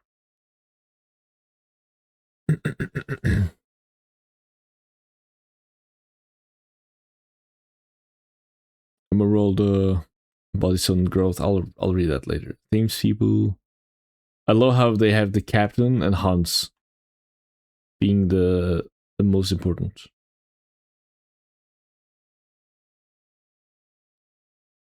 And then drama. Oh damn. Oh damn. Requiem for a Past Dark Summer by Seal Saga. Her real name is Karu Tanaka. She had a hand in character design of Xenogears. Ooh.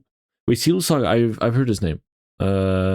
She's just known as Saga, right? Wasn't she also for Xenosaga as well? Yes. I'm also now wondering, it's a different name, Karu Tanaka.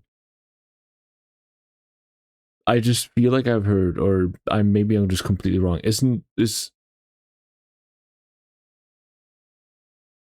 Karu Tanaka and Tetsuya Takashi are married? Okay, yeah, I was about to say, like, that is what I know, right? I'm just surprised they share like no name. So every time I see it, I'm like, I'm sure they're married. Am I remembering correctly, or I see?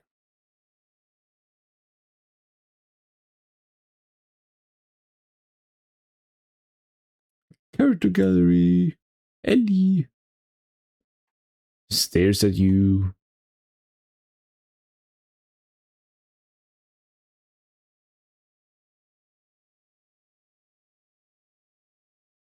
Naked woman. We go past that.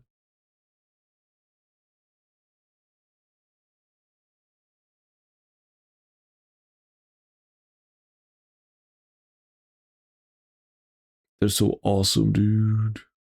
Oh, not all of them had colored. It seems Maria, Cardo, Emeralda.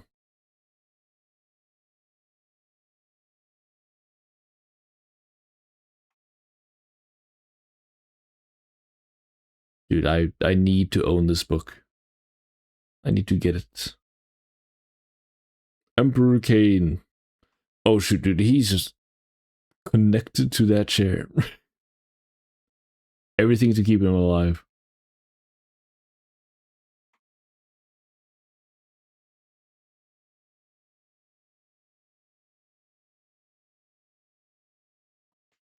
Oh yeah, elements.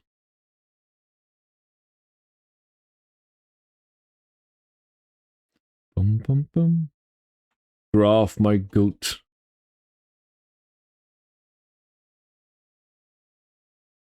Deformation gallery? Wait, dude. This is awesome.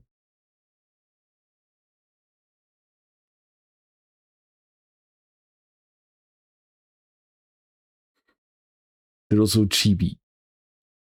Chibi and tiny. I love art. Hello, Hako. Welcome in, welcome back. Dude, this art book is absurd. Okay, like right now, art book, because you know it's the cool art part. But this, okay, the 3.5 hour is like of going through this is because of that. It's over 300 pages, and there is just like non-stop yapping, or not yapping, but like going into so many details. It's I can't believe it. I've barely read anything.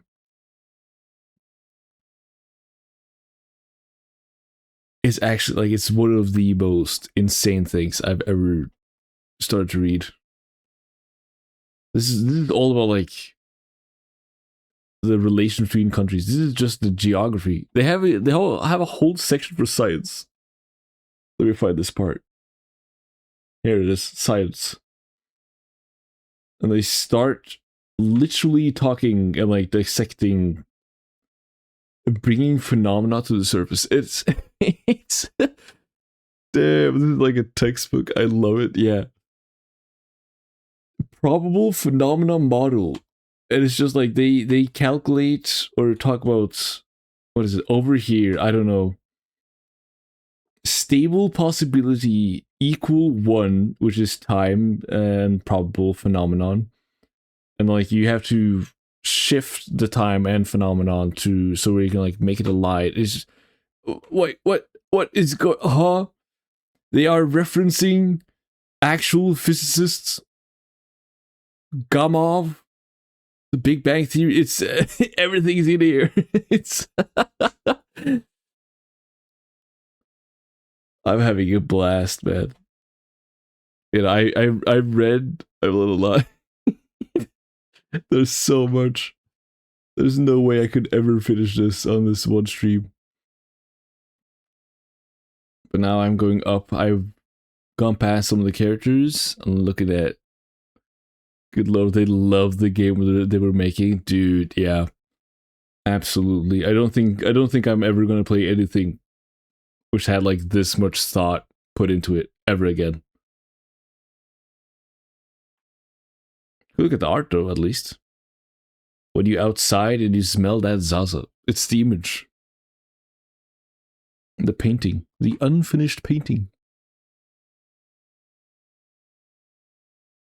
Yeah.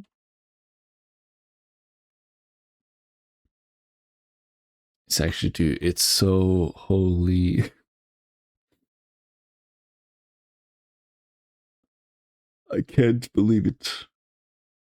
Hold up, wait, hold up. Where is Faye here? 177. Weigh 60. Dude, shoot, I'm now older. I'm taller. They even have the chest, waist, shoe size, ring size. What do you mean? What?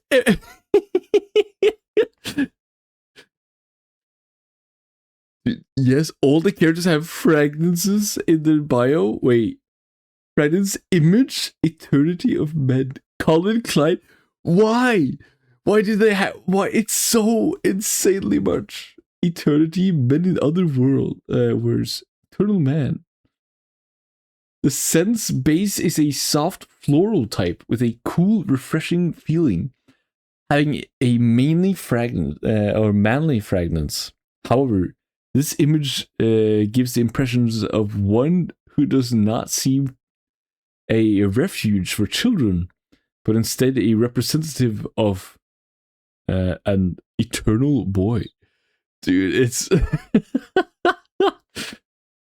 Somebody is the exact specification of these characters. Yep. Like, you can purchase the fake Fog Wong fragments. I repeat, I can purchase the fake Fog Wong fragments. Let me find this. Let me search this up right now.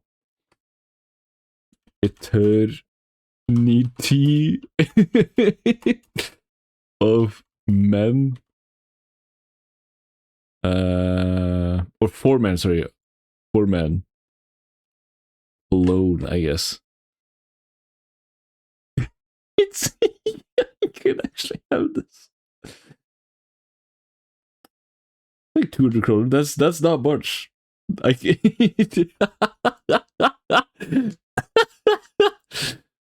Dude. P-Sect, hold up.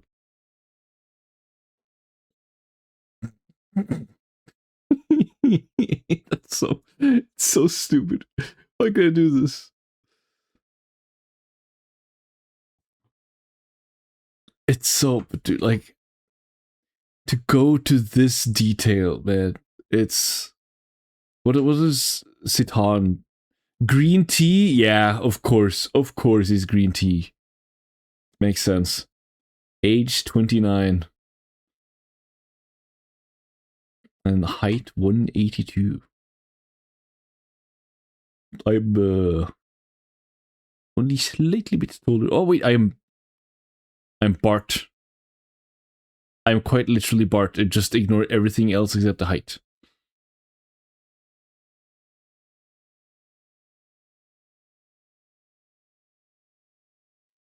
Wait, what's his fragments? Hugo. Oh, by Hugo Boss, of course. Yeah. Holy moly, he's my height. Wait, I'm in between Bart and Citan. Weren't they a centimeter apart? 182, 183. Are you 182 and a half? Cosplayers are losing their shit. Yes. Okay, that's funny. That's funny. You can be the goat Bart or Citan, super duper smart, and then just absolute stupidity, but also still goat behavior.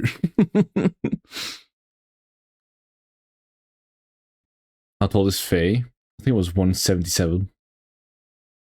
Yep. So pretty alright. Let me check. What is Rose Camilla? As main note, she is reminiscent of bundles of flowers with many blooms.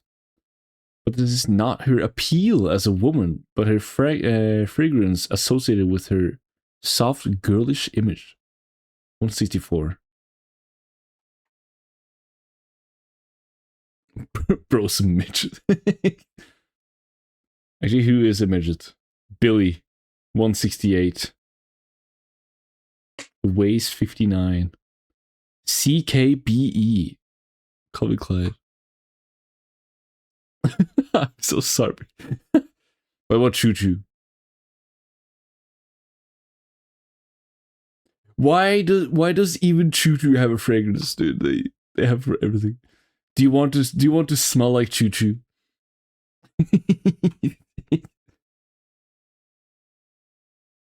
My main goal. I'm going to become Choo Choo. Maria has one. Spring Fever. Holy shit, she's midget. True midget. Ricardo gotta be tall. Holy shit, 211. 160 kilos? Damn. That's a lot of mass. XXXL. Yep, makes sense. Humongous man. Samurai.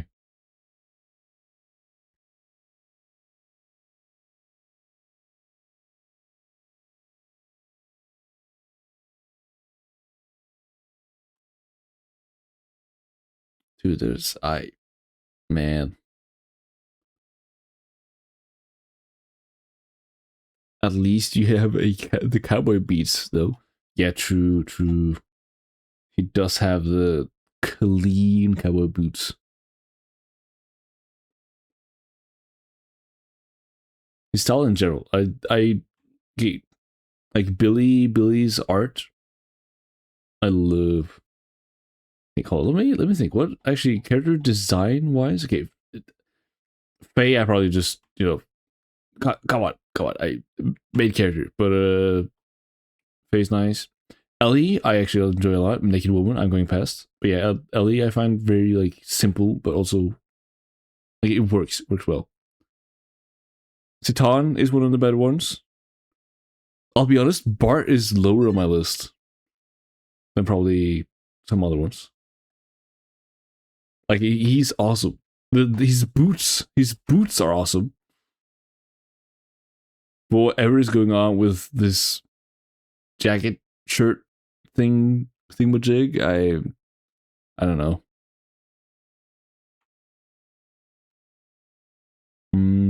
Billy is probably very high up. Maybe number 3 above Citan, actually.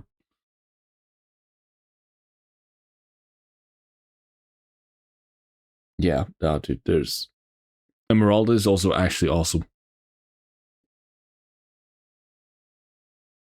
Yes, Samus shoulder pads. Oh, shoulder pads, yep.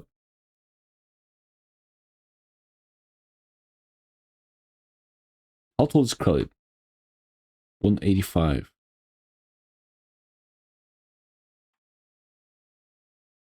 Ramses, 189. Yep. Tall, man. Wait, what do they smell like? Dude, blue.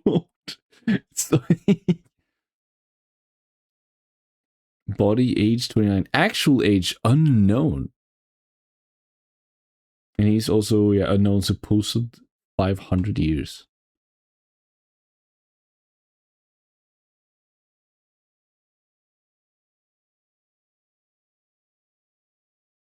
Okay, what else? Tiny images.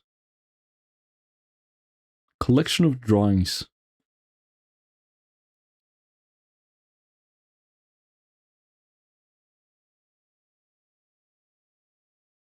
Oh, wait, I'm guessing this.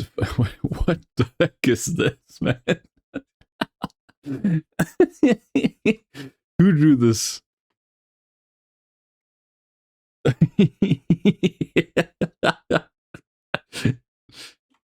He's got to be drunk. But he, like, with his hands up, it looks like he's ready to fight.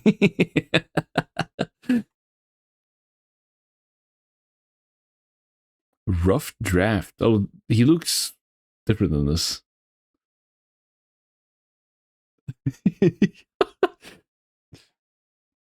Wait, the emote fits. I can see it. I can see it.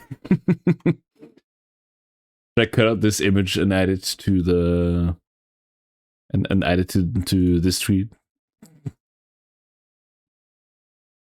I can do that. Past Faye.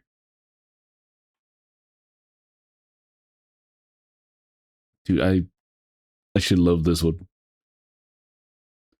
Mad and concerned-ish. Heike, he looks pissed. Damn. Yeah, he looks pissed, but with a like tiny little like sweat on the side. Is, I don't know. He's not like just pissed. He's not going to kill you, but he's a little unsure. Nelly. Oh, the angle of the nose, lower jaw, and lines come out here. This is very cute.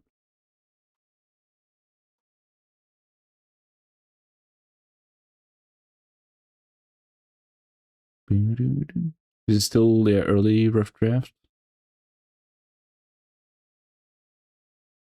I'll skip past some lesser clothed Bart.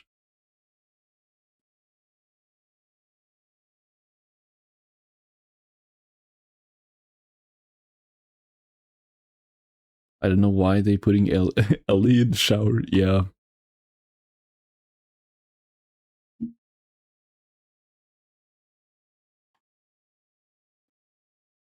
I know he's only 29, but like in this, he looks way older. About here should be good. Oh yeah, like how, like his posture. So what is it? What does it say? Soldered accessories here and there. Yeah. Keep in mind that 29 in JRPG terms is ancient. True. True that. Ooh. Kiriko looks cool. Got the edible, the demi-human eyes.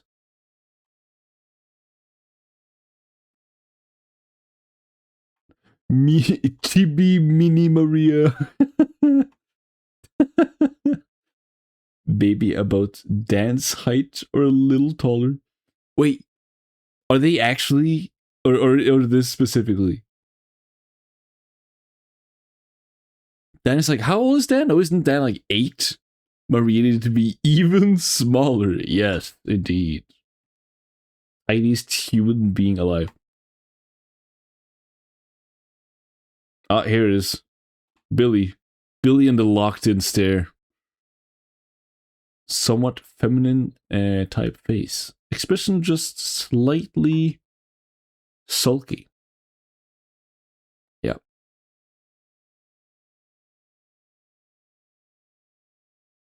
Oh, he looked different. Does this like for half a second shulk? Just like you know, if I scroll back and I just real quick, like it, like Juju, a little bit of Juju. I see something something shulk, something Juju, something Klaus.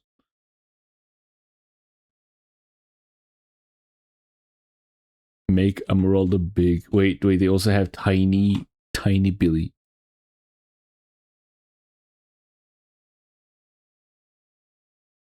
Ooh, look at this.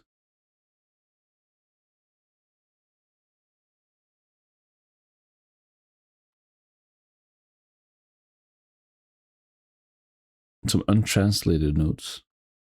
Yes, I love Emeralda, dude. Emeralda looks sick. I still need to read all the extra lore that I skipped over. From the first, she was Tanaka-kun's design along the lines of an anime key character that was created an artificial life that has no heart. Her clothing was destroyed when she didn't like what she supplied to her in Solaris.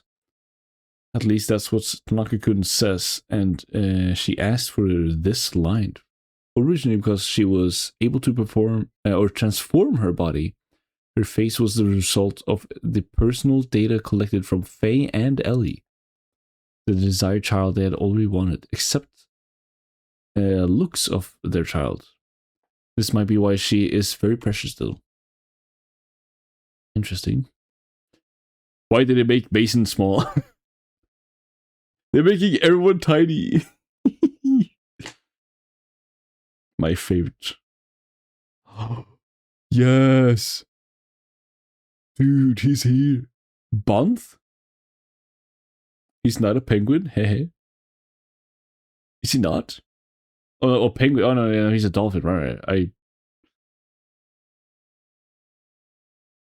Fan Ellie's design, bow slap. Yup. More tiny chibi design.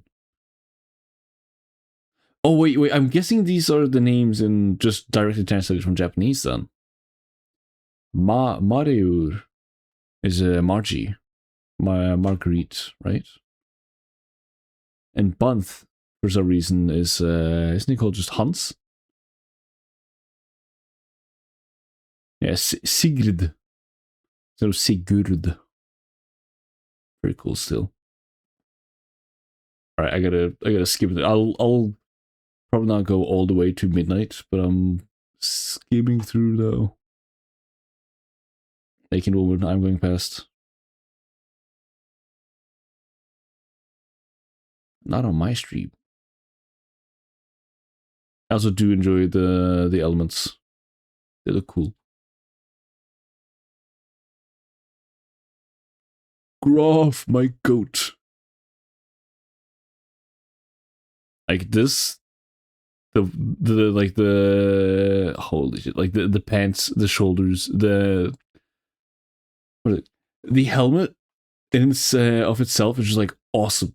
It's it's such a design choice, but it's like it's so intimidating and so cool at the same time.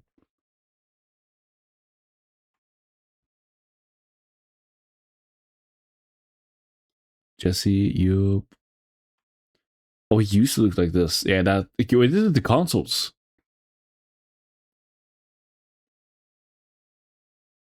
Ed, dude. Also Ed.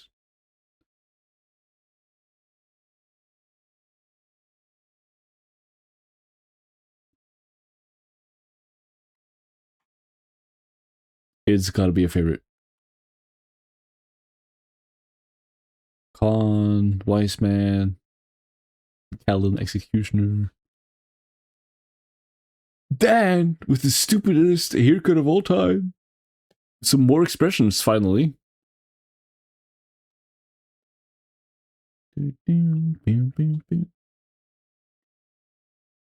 Holy shit, more Big Joe. Yes. And Hammer, actually my goat. Hamana-san. Why are they just showing Hamana-san smoking out of his nose? Who is this man?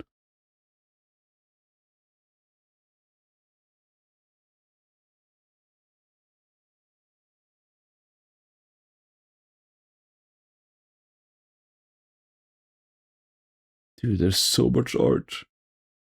Isn't it just their etc.? The extras? More chibi? Dude, they love their chibi designs.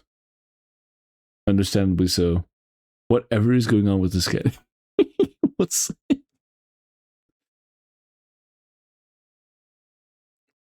Ellie as nurse. Oh, Melchior, I see you. I see you with the drip.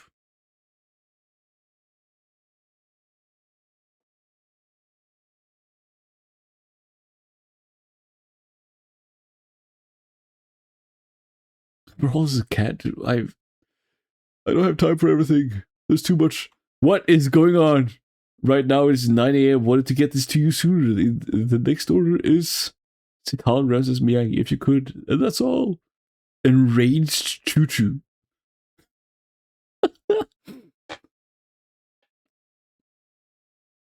Two things are for sure. They love their chibis and shower scenes and fragrances. Yes. Indeed. Among 3 operators, please send 2 follow. Please. Will Ben send? That's all. Thanks. Oh, fax sending. Oh, they sent these 2 other people. Wait, that's so funny. The Square development team. The Xenogears operator sends you transmission. Thanks. This is so cool. Yeah, and this, now it is untranslated. I do not know any of this. I've seen Ramses at least.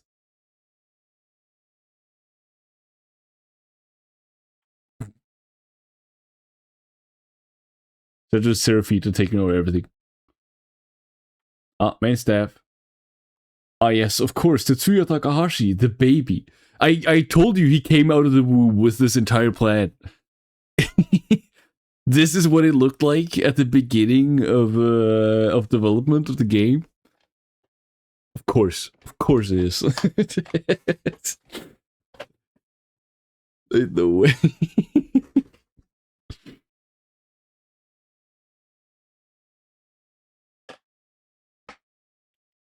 Development of Xenogears took a little more than 2 years. Ay, how quick is that? Did they show? Gotta read more on all of these probably. What the heck is this? Oh, there's so much. Translator's note. Yeah, then. Okay, very last page though. Damn.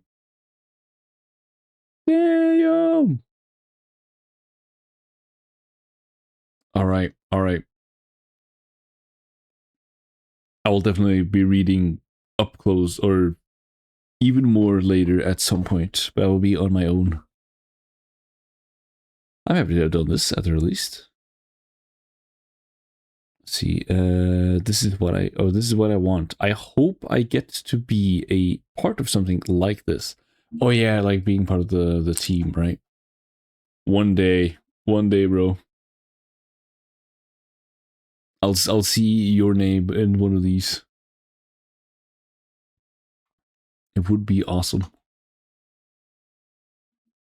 But yeah, no. I've got to go to bed. That was 4 hours of art. So yeah. Next time will be in many months. Holy shit. Well, not many months, but like a whole month. And if not that, a whole year. This will be interesting. I'll be around at some point. But I don't know when. Them faxing on each other. I mean, okay, yes, that makes sense. That's peak workplace behavior. It is. It actually is. Right. But yeah, I've gotta go sleep now. To anyone who's in here, thank you for watching. I hope you have a good one. Bye bye. I love how you have Torn played the whole stream. Yeah, it works. Locked in. 4 hours of it. It becomes background noise.